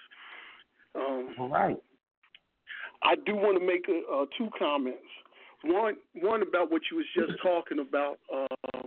I think even in the readings, it wasn't like when they legislated that in the Virginia Assembly, he makes a point to say it was the scholars who legislated the condition of the child follows the condition of the mother. So my point is, it was the scholars. So they had already had previously if they were scholars. So I think he made a point to even say that. My second point was when we was reading, like when you first started reading early on, where it was talking about Farewell, the treasurer of the Virginia Company, indicated that he had been approached by the Marshal of London and other officials who had been involved in procuring children for the colonial, proclaiming that for the colonies, proclaiming that they were owed a financial reward. Well, we see that today, where you have privatization, and then the so-called government gets the kickback from the corporation. All right, and so what they do, lock with the penal system, lock them up, and then have the prisoners doing free labor, whatever it is, license plates, whatever it is, the free labor for the corporations and getting kickbacks. Here it is, plain and simple. Then we have it today. The same thing. So I wanted to make that point. And listen what they call it. This what they call it, collusion. And we hearing a lot of that today. Yes. This collusion between the public and the private. How he put it in here. Generated profit, established the president for many more occasions. Were like Payne's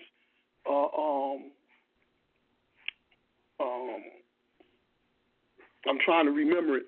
But in here they statement between the public and the private and how they established this back then and they still doing it now. And we see it. You get stopped for a civil violation, the light is out, and they're going to bring you into the tribunal. You show up, they turn it in a civil violation into a so-called warrant, which they make it criminal.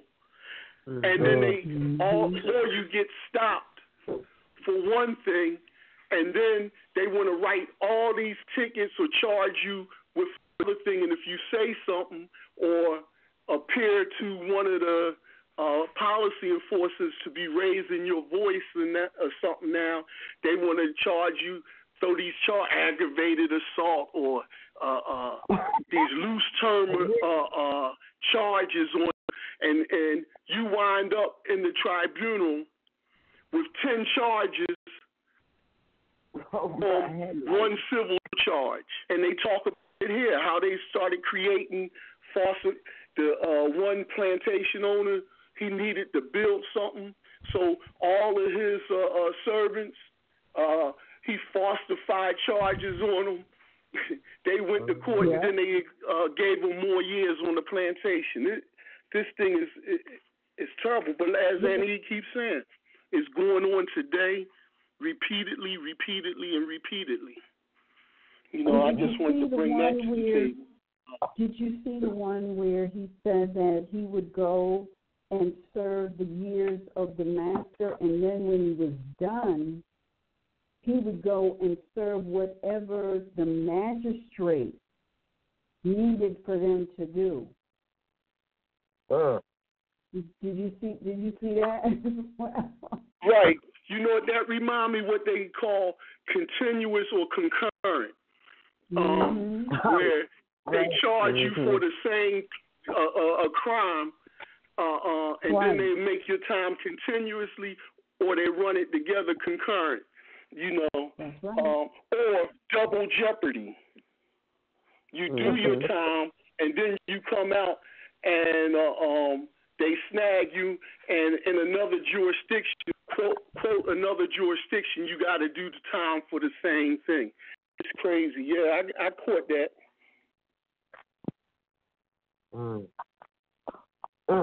Yeah.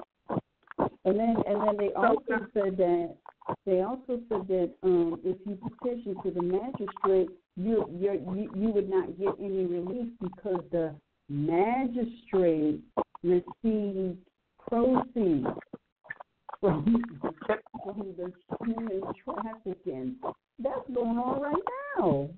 Somebody's on phone. Right, the fix was already in. Yep. Those will be kickbacks, right? That's right. So then, if we can identify slavery, and then, as we're doing now, and then identify it as being under penal and statute, then that would be how we break this down and break this conspiracy and collusion down by identifying what it actually is. Yeah, absolutely. That's and right. You will be happy to know that I found the Burn Transportation Act in its entirety. I'm going to blow it up, and next Wednesday, that's what we're going to start out reading first. So we're really going to be able to see what's going on today, absolutely. Well, actually, you know what?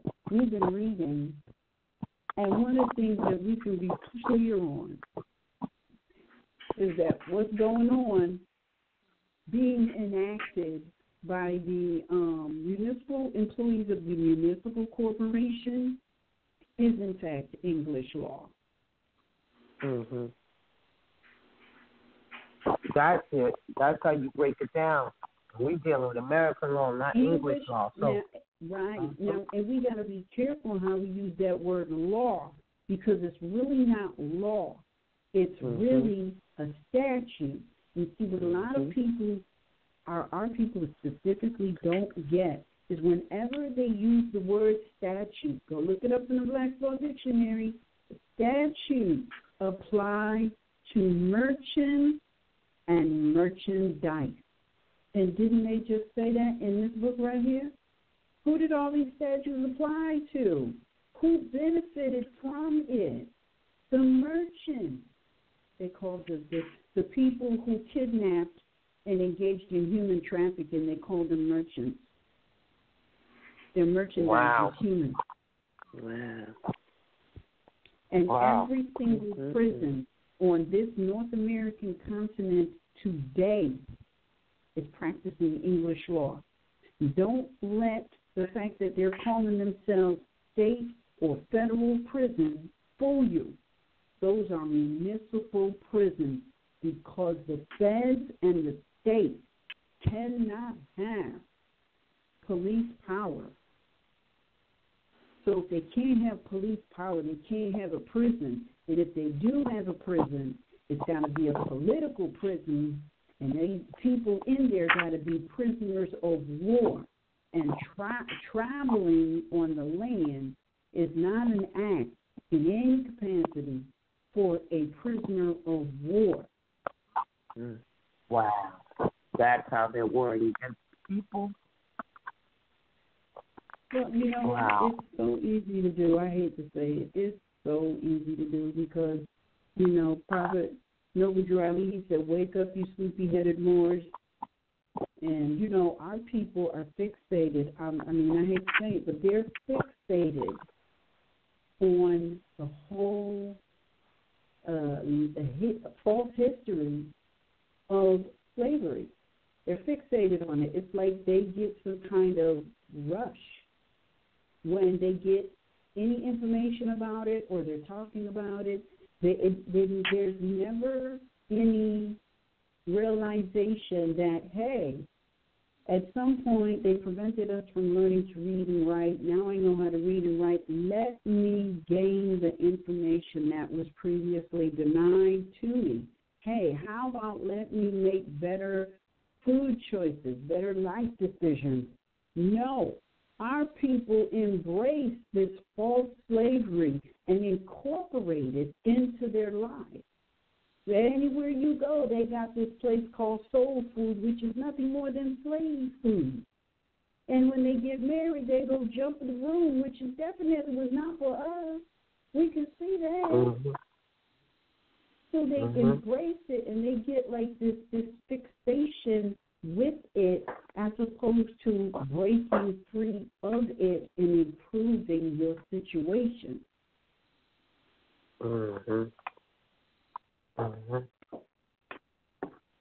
Wow. I mean, at some point, we got to break free of it. We got to do better. Because the fact that we're not, the next generation is doing worse than the last. That's not what it's supposed to be. The next generation is supposed to do better. But at some point, it's reversed. And the next generation is doing worse than the last.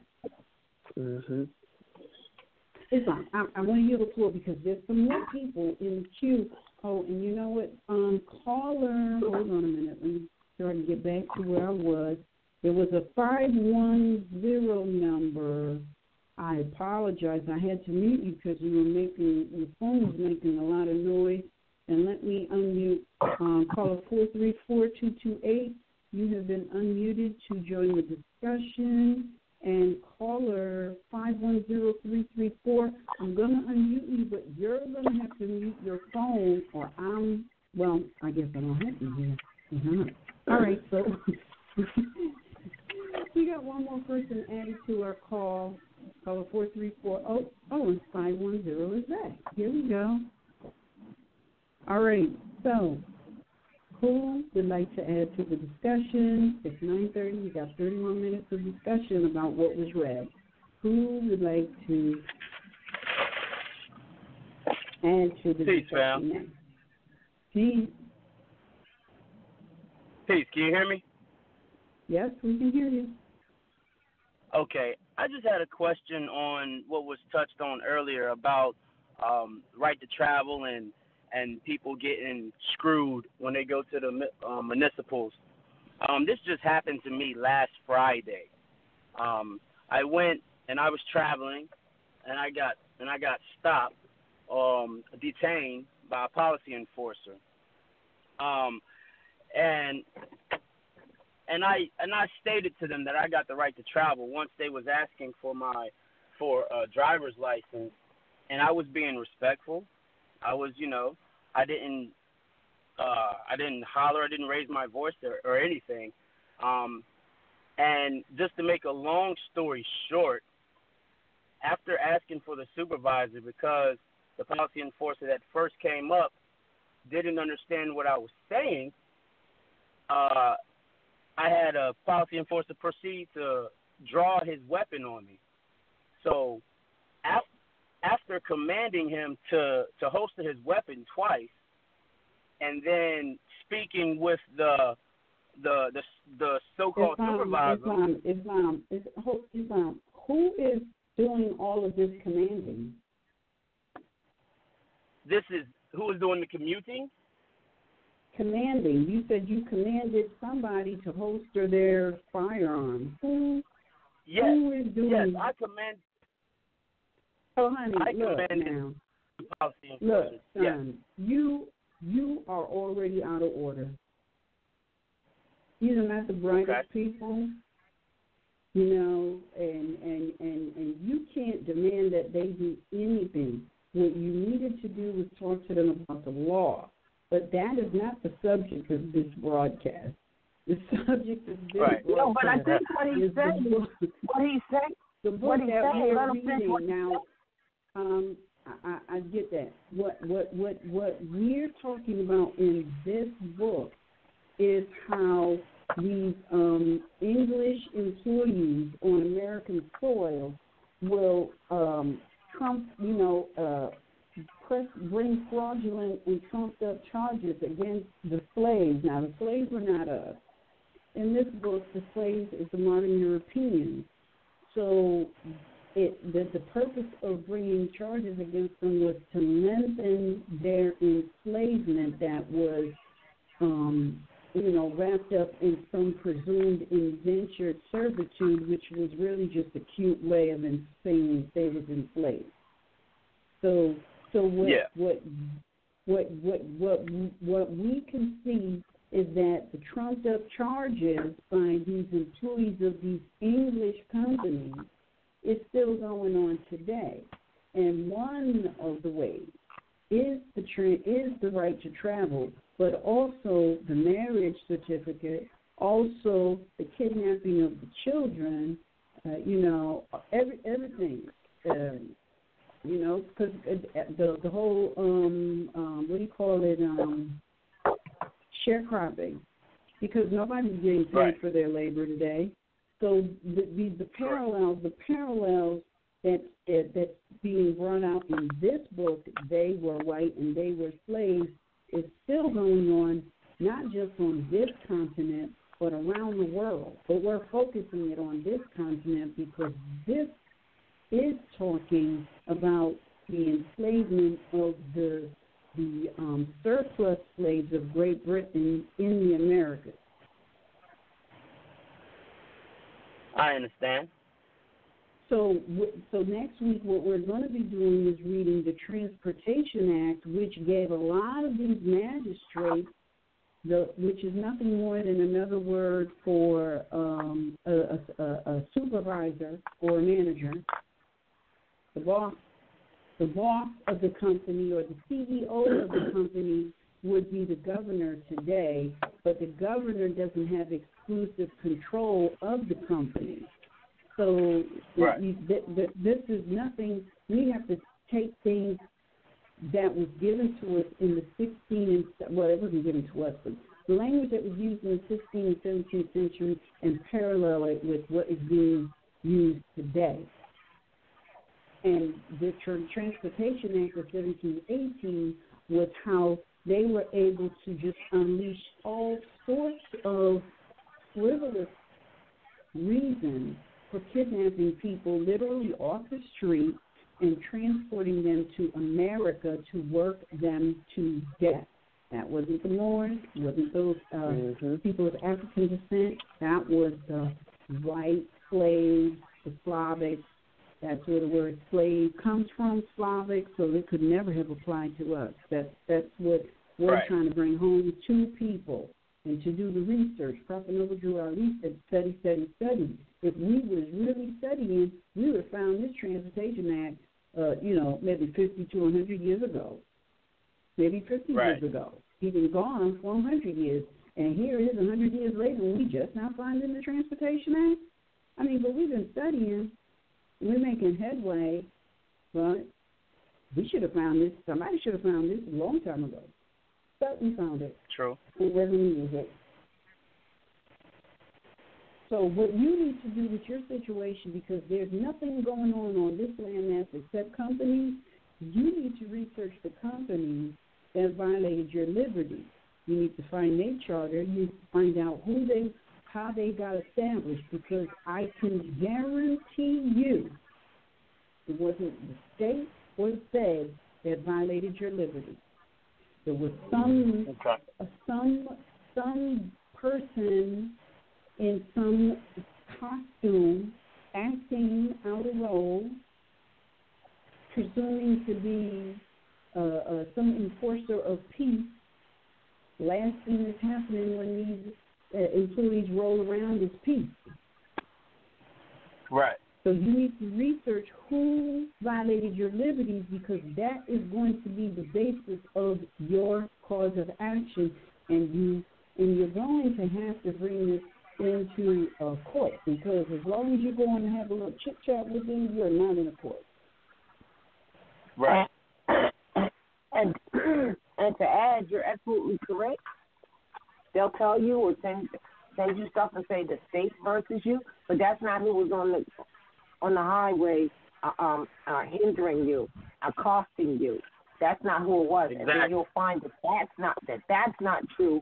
But because we don't even say write to the state, and then they'll write you back and basically tell you they don't know what you know these people.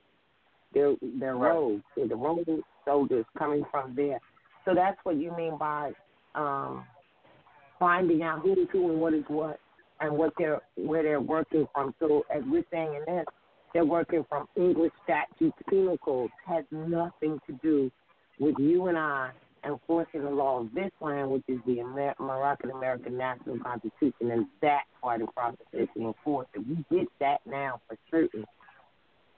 But I think that your story there might be better fit for next week when we're talking about that transportation and how they hinder you.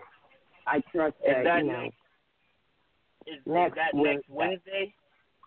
Okay. Yeah, but aside tune in. Yeah, but aside from that, we have every Tuesday night at 9:30, we have national principles where many things on a broad spectrum are also discussed. All right, that's every Tuesday. Okay. Thanks, I appreciate that. Oh, all right. All right. All right. Thanks for listening. All right. Any which Transportation Act is it? 1717 or 1607?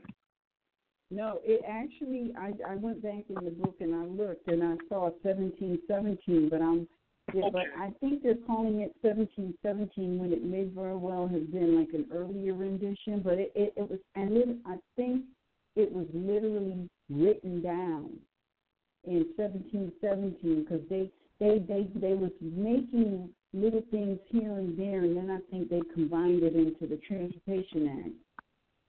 Yeah, because before that it had a long title. Mhm. Right, and they alluded to it in the first book we read. Yes, they did. And the other thing, did you guys see how these people, now this is so impacting today, but what a lot of people are going through, because did you see how those people who did manage to survive the torture, they did get the land, but they ultimately couldn't claim it because of a tax.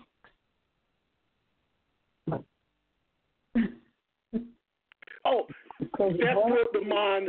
Yes, that brought to mind these dead pledges. Oh my gosh! So they yes. and see, and the thing about it is, when they so-called signed their indentured contract, there was no mention of a tax until damn near 30 years later. So today, in today's world, all of these, now remember, because these are municipal corporations that's imposing these taxes. And they're still imposing these taxes on the people today. And if you're not able to pay the fraudulent tax to a company that's doing absolutely nothing for you, they will come in and take your little parcel of land, your little parcel of your lot. Because if you didn't buy the land, you bought the use of the land, but nobody told you. That's right.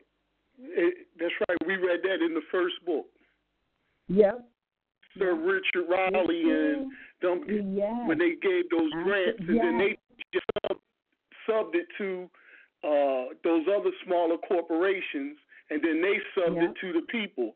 And the people became tenants on the land, not understanding that they weren't purchasing the land.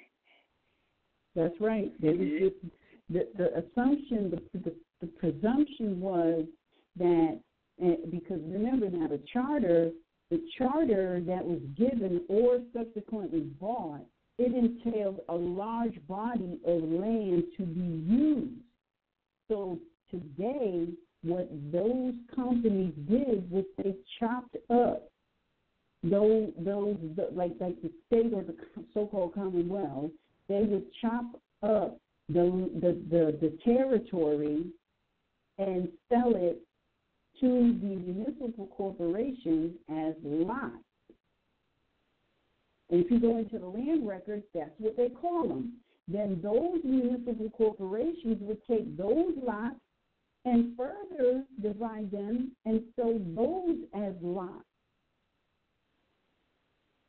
And they mark it out on, and if you go and you look at the map, in any municipal corporation, they identify it by lot.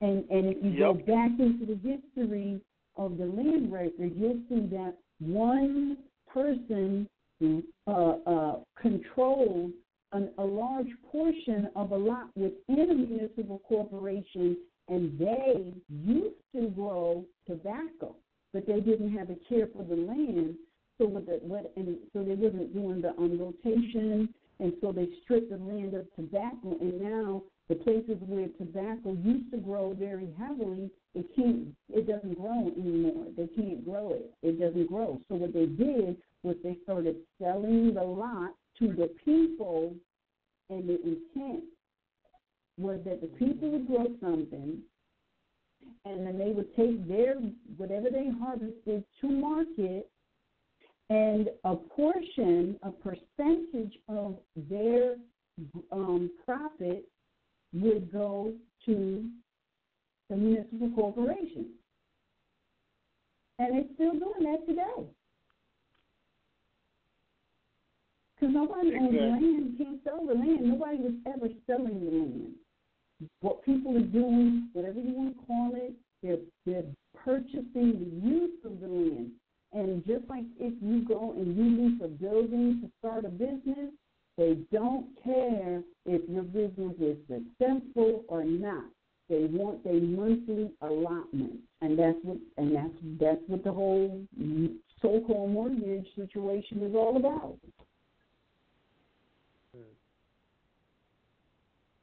Mm-hmm.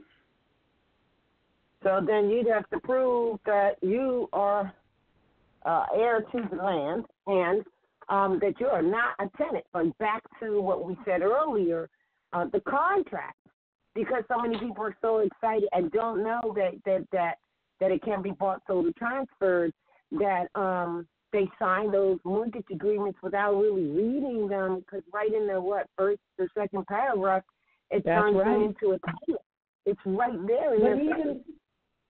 Right, but check it out. Even if they sign it, the fact that this was not disclosed to them, because I'm from the Dallas Falcon Crest days, you know. They told you a little bit of something when you used to watch those nighttime soap operas, right?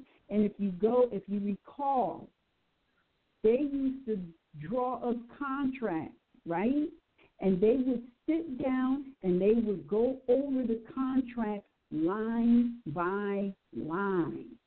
And they had to disclose and explain everything. And it was based on mutual agreement, so both parties knew exactly what the contract was saying. There was no trickery involved. And so what they would do, which they're doing today, is you would initial each page. After you were done, if you made any adjustments, you would, if it was something you didn't agree with, you would cross it out and initial it. Or if there was something you wanted to add in, you would add it in and initial it. And then whenever both parties agreed on the terms and conditions, you initial the bottom of the page. Nowadays, if you look at the mortgage, people are initialing the bottom of the page, yet they don't know what line by line the disclosure was. And how do they get around that? Because you hired an employee of the municipal corporation called an attorney, and he spoke on your behalf, but he was part of the scam. Right. How can you have an attorney, supposedly looking out for your best interest, and you signed away the rights to a land that you didn't need to purchase to begin with? How is that possible? He had to be on the scam. Right. So, well, by definition, he is his duty is to the right. It says so that he's an officer of that court. He would be likened to a magistrate as well, because of course he's not going to tell you what the real deal is, because he's going to get a piece of the action. He's going to get a cut. Everybody is going to get a cut who participate in this fraud. Yep. Can I just for a minute? I wanted to get something in before the show. No one else was talking. It was another thing in here that touched me about the European bringing disease here on the American continent, on El Aqsa. Bringing these diseases. They talk about it in detail. He talks about it in detail here. Matter of fact, I'm from that area where he even talks about it. My domiciled in that area where he even talked about it, where they were quarantined at. And he uses the word the Schuylkill River, at the mouth of the Schuylkill River. Well, it's a place there where they call that Fort Mifflin now, but I believe that's where it was called Devil's Island back then, where they brought the ships through and they quarantined the sick Europeans there before they that was disease before they put them into the population, because they seen which is the precursor, everyone, to Ellis Island. The precursor to Ellis Island. Yep. How about that? Same concept. Yep. And another thing I seen here that hit me, because like I said, they talk an awful lot about Pennsylvania and Philadelphia. And this is during the time, because this was 1764. So we talking about not far from the Revolution. They was bringing these people because they needed them to fight in the wars. And it's not far from the Declaration of Independence and the establishment of the Constitution. The Articles of Association. And the Association, The Articles of Association. The Articles of Association is where they created the union called the United States. That's right.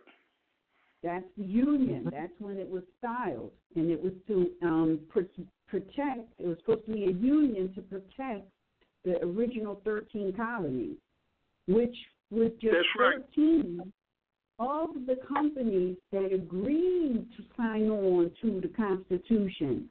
Other companies didn't, and today those companies are called municipal corporations. Oh, my. No jurisdiction whatsoever with the natural people. Wow. None. None whatsoever. That's right. Wow, it's a and to that point, let everybody be clear to what you were saying. That union established what? Did you say anything? The United States. That's right. In other words, this continent was here first. Let's be clear with the people that's listening. It was a time when it was no United States. That's right. There was no United States in the world. And that corporation was established then. So let's be clear. If you were here before it was the United States, when you was here before that, you was not a part of it. So I'm just wanting people to try to be clear with that, because people can't get clear on that point. No, they cannot tell it. They can't. It's hard or something. They just can't. And I went to Ellis Island, and we saw it. They said, contrary to what people believe, that the North American continent was barren and no one was here. They actually posted at Ellis Island. And the other thing, it says after the conquest, they said, and then the United States was formed. You understand? So they admitted there too. There was no, it didn't exist. That's true. Absolutely. So I just wanted to make those 2 points before you closed out. Have that on the record. Yeah. Islam. Hold on. And I just want to say this. I want to say this also because you got a lot of people who think that they are in the United States, and even Trump is playing Trump is playing on the people's ignorance or lack of information, whichever one you choose to play. When he says that no immigrant is allowed in the United States. Now, Title 28. Hold on, let me just make sure I find it. Title 28, oh, sugar. It identifies the United States as a federal corporation. It says Title 28, it's in the definitions. Title 28, number 15, it states United States means a federal corporation. So now when they say that no immigrants, which is like an oxymoron, right? No immigrants is allowed in the United States. They can only mean those buildings, like the White House. That's a federal corporation building, because that's the only thing you can go into, right? But here's what's so ironic, and it's such a play on the lack of knowledge of the people. All of the people in the White House is immigrants. I know. It's great. It's like, Eddie, this guy, what is it going That to is take? so ironic. That is so ironic. Oh, God. Isn't it, though? And what is it going to take for people who, we put out what the definition of American is. It says, various aboriginal, not indigenous, aboriginal, copper-tone people found here on the continent by the Europeans. Like, what more do the people need to see it? Now, if they don't see it, to see just how much of a dog and pony show and propaganda it is. Now, if they don't see it, then they are asleep, and I guess that's why it's been wake up, you sleepy-headed boy. That has to be why, because you're asleep. Yep. Because, listen, this guy that's in there now, he has no, what's the word I want to use? I don't want to say class. He doesn't have class. He is, I can't find the word I want to use. Tack. No tack. Tacky. It's called being tacky. You talking about being tacky. That man is tacky as they come. Oh, my God. What will it take? And here's the deal. People think, oh, well, they're the governing authority over you. No, they're not. The people are. They do what, if they're truly established to protect and secure and reserve, they wouldn't be doing half the things, more than half the things that they're doing. So just like we're reading this book and it's showing you what slavery is, same thing. In case you didn't know what it was, here it is. Paper slavery, bureaucratized, covered up, whatever. That's the definition of slavery so that you can see what it is. The same thing goes here. Like, when are you going to see what it is for what it is? That's what it is. Islam. Immigrant. And just one last thing for those people who are looking for that reference in Title 28. It's Title 28, Section 3002, and it's definition number 15. So, look, people, y'all need to wake up. The United States is a corporation. That's what they were when they established them in 1774, and that's what they still are here in the Gregorian year 2018. Islam? And hold on, Islam, one more comment. You just said something that stuck out. You said, and that's what they were when they were established in 1774.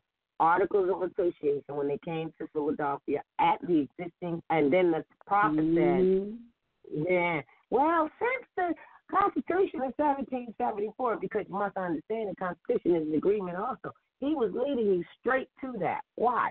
So you could see who was who and what was what. And so in that, they call themselves colonies. They see they're subjects of England. They say it themselves. And just the other day, someone was telling me about, I don't know, somebody on Facebook, these unstudied people on Facebook, if you really knew who the colonies were and what the treaty doesn't exist, no, it's craziness. They call themselves that. So when you said 1774, and then we go into what we're reading tonight, dealing with 1776, you start putting it all together, and you have no doubt and no question as to who is who and what is what. And I think there's another caller. That's right. There's another caller who wants to comment, but before we hang up, I would just like to give the five, if we have time, the five principles of them, not our principles of love, truth, peace, freedom, and justice. And their principles are a contrast to that, in that it's conquest, colonization, migration, enslavement, and annexation. So if we have time, I'd just like to read that, because the first one covers what Asim was saying about the disease, etc., like that, because it really was an unintended instrument of conquest, but it now has morphed into biological warfare by intent. So I'll add that if we have time. I think someone else is making a comment or wants to, so I yield. Islam.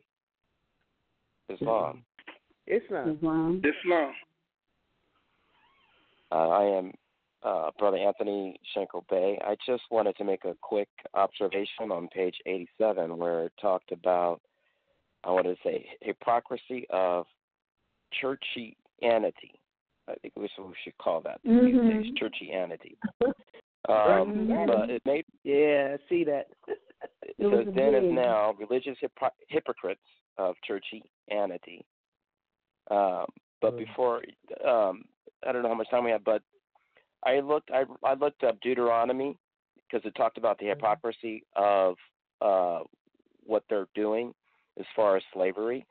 And in Deuteronomy chapter 23, verse 15 and 16, because the reason I want to read this, it reminds me of the slave case that gets talked about. But it says, you shall not give back to his masters the slave who has escaped from his master to you. He may dwell with you in your midst in the place which he chooses within one of your gates, where it seems best to him. You shall not oppress him. And doesn't that sound like the case where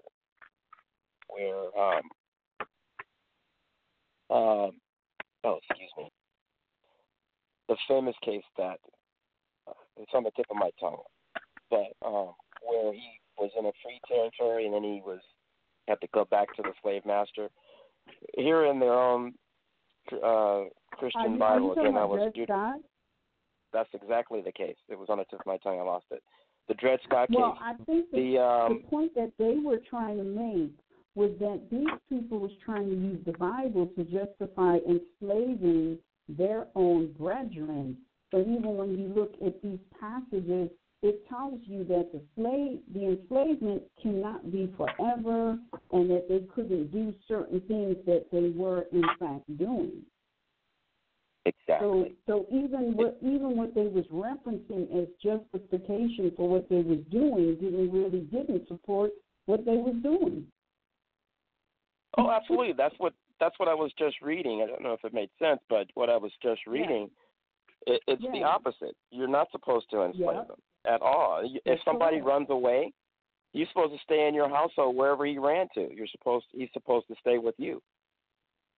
That's right. That's why they were saying they're hypocrites, and that's right. I mean, that was sticking out to me so much. That's why I like the phrase hypocrites of churchianity.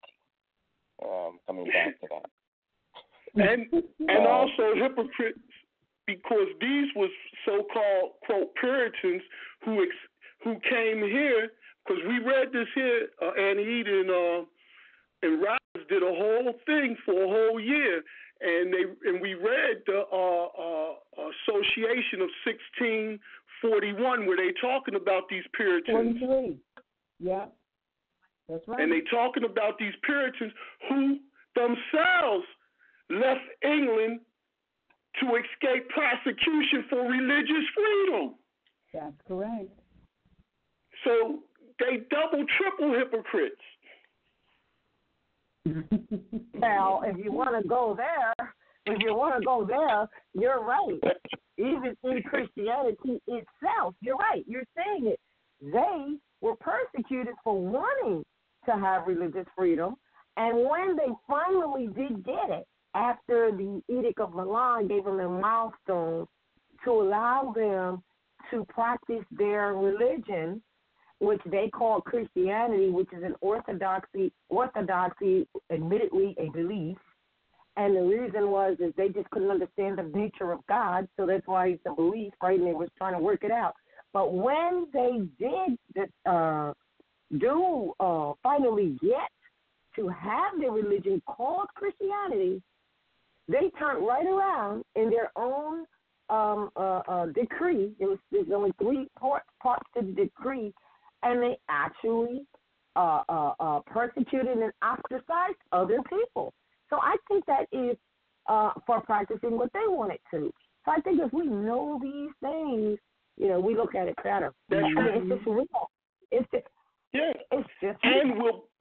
and we better understand Benjamin Banneker's letter to Thomas Jefferson when we know these things. That's right. That's right, too. Because Benjamin Banneker's letter, one thing about us as writers in the past is we would write in such a manner that we would basically what we call cuss you out, but without cuss words. The John Adams analysis letter does the same thing. It starts right out with it. It's like, excuse you type thing. You talking about wanting a treaty of commerce, that's 1780, right? You want a treaty of commerce, that's like asking to furnish the house before the foundation has been laid. And they went, right. And then they use words like chimerical, which I had to go look up, which means that it's laughable all throughout the document. So we basically put them in their place without using cuss words. But there is one thing I wanted to read, and you know what? I got to read it. It's just, we're talking from the Bible, bibliophile text. I can't get the screen back, so I don't know how. Let me see if I can get the screen back. Oh, God. I wish I knew how to work this. I have the Bible here opened. What? Yeah, I know, but I need to see what. Oh, here it is. I didn't know what passage it was, but it's Peter. Check this out. Peter 2:2-3. And through covetousness shall they with feigned words make merchandise of you, whose judgment now of a long time lingereth not, and their damnation slumbereth not. So that's where we are now. So right in there, it's telling you that through their covetousness and their feigned words, that they're going to make merchandise. And there's another one which says, and you will be trafficked in the land. I wanted to find that one. I'm not sure if that's in Peter. If I can find that one, I'll read that. That was in Peter. Yeah. I think that's Genesis, you're right, where they use the word traffic through the land. You know what I'm saying? So it's all there. We just got to wake up, and study and stop studying the wrong stuff, because what I find interesting is that, one of the reasons that they came here, and that's the letter from George Washington, it's clearly so that they could do commerce and be useful, all right, and on your land. And then our people turn around and want to get in bed with them in commercial practices. It's like really, really crazy. It's a hypocrisy on our part for that, to be honest. So, there's another one I wanted to point out is the use of the term indentured servants. They still have that in contracts today. And even apprentice, we have apprentice, and so it's like that's another reference of they're still using the same old thing. The reason they're using it is because that's all they know. I'm loving that. That's why the reason they're doing it, because this is all because that's all they know. Think about it. That's all they know is slavery activity. That's what they were born into.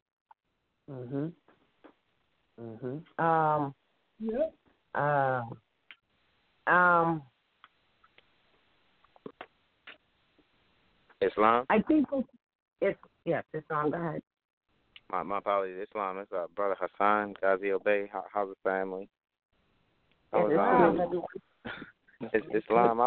I just wanted to say, I was really inspired, especially last week when the Transportation Act was brought up, and I just sent it, emailed it briefly, and when I was going over it just certain things kind of come to your mind when you're reading certain things. So when I was reading a little bit of the Transportation Act and seeing the parallel and the correlations with what they were calling ex-convicts or whatever convicts, the conviction from said England to the American colonies. One thing that I was looking for that came to my mind, I was like, okay, so who are these?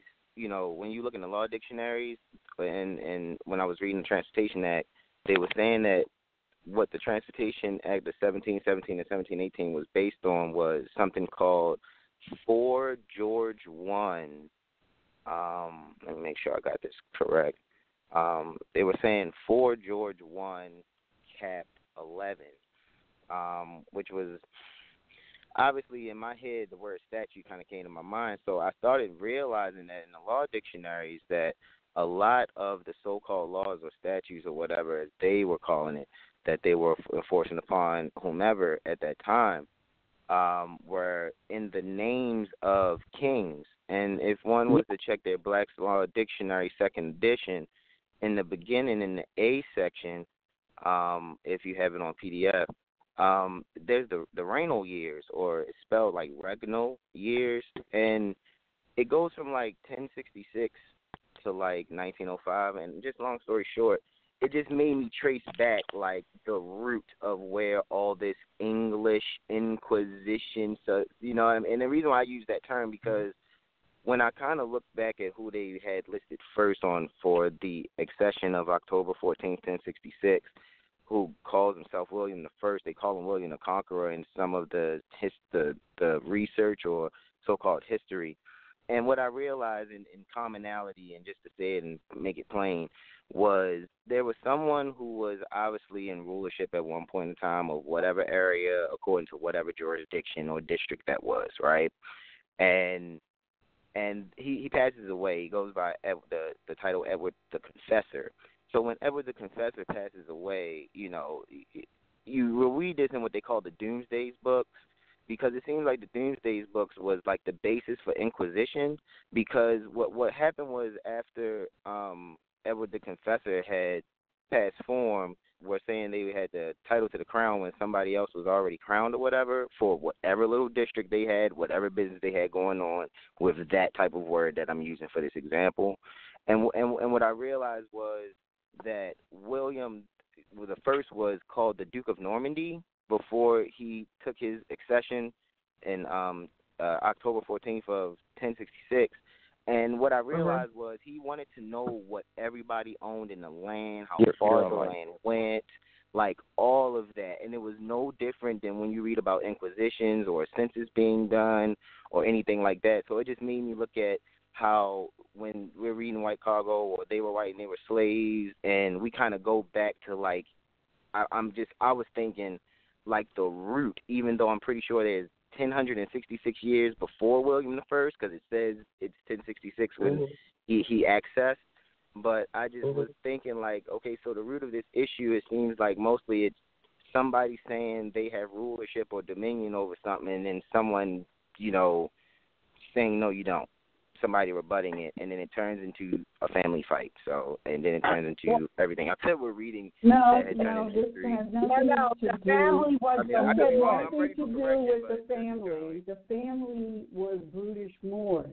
The subject of this topic is the slaves, which is the modern Europeans who have no home, have no rights. And so what this book and the one previous, White Cargo, was breaking down, and they even mention it, is they had a surplus of slaves, and these slaves was making a whole bunch of noise while the noble British Moors was trying to eat and entertain and just go to sleep. So they wrote policies and procedures to round them up and send them to the Americas to be worked to death. Exactly. All right. So the family was so now, and so the ones just like, and you're right. If you look in the Black's Law, 4th edition, 3rd edition, all of the Black's Law dictionaries, they are writing down the policies and the procedures as it relates to company activity. And if you look at it, a lot of times, the what they wrote down is in harmony with the supreme law of the land being planet Earth, but sometimes it's not, because it doesn't have anything to do with anything but company activity. That's why you have to stick with the Constitution, which preserves the God-given rights of all people, which nobody can give and nobody can take away. And the United Nations Rights of Indigenous People and Declaration on Human Rights is the very same document as the Moroccan American Constitution of 1791. So even if you go back into the history, which we are doing, you will see that we as a people, Moors, this was what we inherently followed. But we do have some Moors that inflicted some heinous crimes and activities and events on the other species, the modern Europeans, who are today erroneously referred to as white people. And we, as a people, we've got to recognize that. But also, we need to stop looking at it as, our people got to stop embracing this whole enslavement of our people as, like, just exclusive to us. And we got to let some of that shit go because it's not our culture and custom. So we need to let it go. And we need to look at what our family did to some of these species that we created. And that's what this whole thing is about, that we have to reflect. So, for February, that is the modern European Black History Month, but it is also a Black history of what, meaning that what was done was very dark. And we need to take that time to reflect on the part that our ancestors, near and far, played in that and atoned for it on an individual basis. That's what we need to do, because none of it is good, whether it was inflicted on us or another species of the human population. I wanted to know, did you find the cigarette lighter? Yeah. And another thing, well, I wanted to make a comment too. Like when you mentioned Fort George 1. Somebody's talking. Somebody is talking. Fort George 1, chapter 11. They all Islam. Somebody is talking over us. All right. Hold on. Just continue talking. I'm going to mute everybody because we gotta close out before we get kicked off anyway. Right. I just want to say this. When you mentioned Fort George 1, cap 11, the first thing that came to my mind was King George. Who's Moor? Yeah. All right. And remember that they gave those titles to Moors. Those are English titles. And that's what they called us. But that's not what we were. That's why we tell people those are English titles. So that's the first thing that came to my mind. And so who was literally in charge was Moors, the British Moors of them. And we were fighting. Of course we were fighting with each other. But that's the basis of that at all times. And as stated, we got to understand that these people are talking all this stuff that they're talking is English law. They were English subjects. You read the, I just read it, Articles of Association that the Prophet sent us to, and they admit it right there inside of it. And that sets the stage for us understanding just from that modern history period of 1770. That letter was actually written in 1780, but 1774 on. Just from that sets the stage for us, and I think that's why he sent us there, to understand who they are on this land and who they are not. Islam. Are you? Yeah. All right. Islam. Well, Islam. On page 91. I'm sorry. On page 91, it says in 1688, a member of nobility wrote from a British colony in the Caribbean islands to the British government, I beg, care for the poor white servants here, who are used with more barbarous cruelty than if in Algiers. Yep. Is Algiers over there? No, well, there's an Algiers everywhere on the map. There's an Algiers over here on the North American land. Yep. And there's but I also an Algiers I would like over to say, to his point, though, understand the white slave trade just didn't come here to America, to El Morocco. They were being transported around the world, especially Australia and stuff. So they was being transferred around or transported. That's right. That's right. Mm-hmm. They and this was in 1688, right? That's right. They had such a surplus that they were sending them by the thousands because they had to get rid of them. It was like you bought a rabbit, and now next morning you got 12. 20. And morning after that you got 48. And morning after that you got 72. You got to get rid of them. Oh my. Can't eat them all. It was a baseball game, though. It was a baseball game because originally they were made in what they call Patagonia or Patmos Islands that they call Argentina today, and then we sent them over to Europe where the sun wouldn't hurt them, and then the British said, no, what we're going to do with them, they're multiplying, and they brought them back to work in the company that's slave. So this is our original sin. It has to be cleared up. That's right. That's right. So, look, this was such an excellent discussion. I want to thank everybody. I look forward to everyone joining us back next week where we're going to read this Transportation Act, and I'm going to see if I can find the predecessor of the Transportation Act because that one had a lot more juice in it, I think, than the 1717 Transportation Act. But either way, we're going to be reading a Transportation Act next week, and what I will be doing is whatever I find, the PDF of it will be posted up on under the syllabus for next Wednesday's class. Thank you so much for listening. Thanks, everybody, for participating in this awesome, awesome conversation.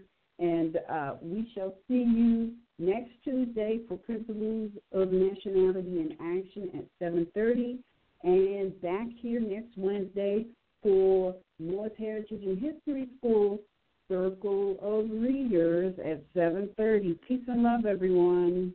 Peace and love. Peace and love. It's wonderful. Islam. Okay. Well, where's the cue music?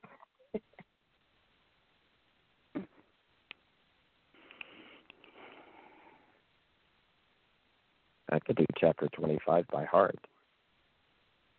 Oh, you could, huh? Is that Sanko? Yes. Well, we could do chapter 25 about, the covenant of the covenant of Holy Covenant of the Asiatic Nation. We could read that out because I don't know what's going on with the music. So go ahead. Okay. We are the children of one Father, provided for by his care, and the breast of one mother has given ye suck. The bonds of affection therefore unite thee with thy brothers, that peace and happiness may dwell in thy Father's house. And when ye separate in the world, remember the relation that bindeth you to love and unity, and prefer not a stranger before thine own blood. If thy brother is in adversity, assist him. If thy sister is in trouble, forsake her not. So, forsake her not. Oh, what's the last one? You remember it by heart. And remember the bonds of affection. Yes, you got it? And remember the relations that bind you to love and unity. It binds you to love and unity. I don't have it. I say it every day. And we say it all the time. And then when it's time to actually say it, hold on, I got it. When it's time to actually remember it by heart, we forget.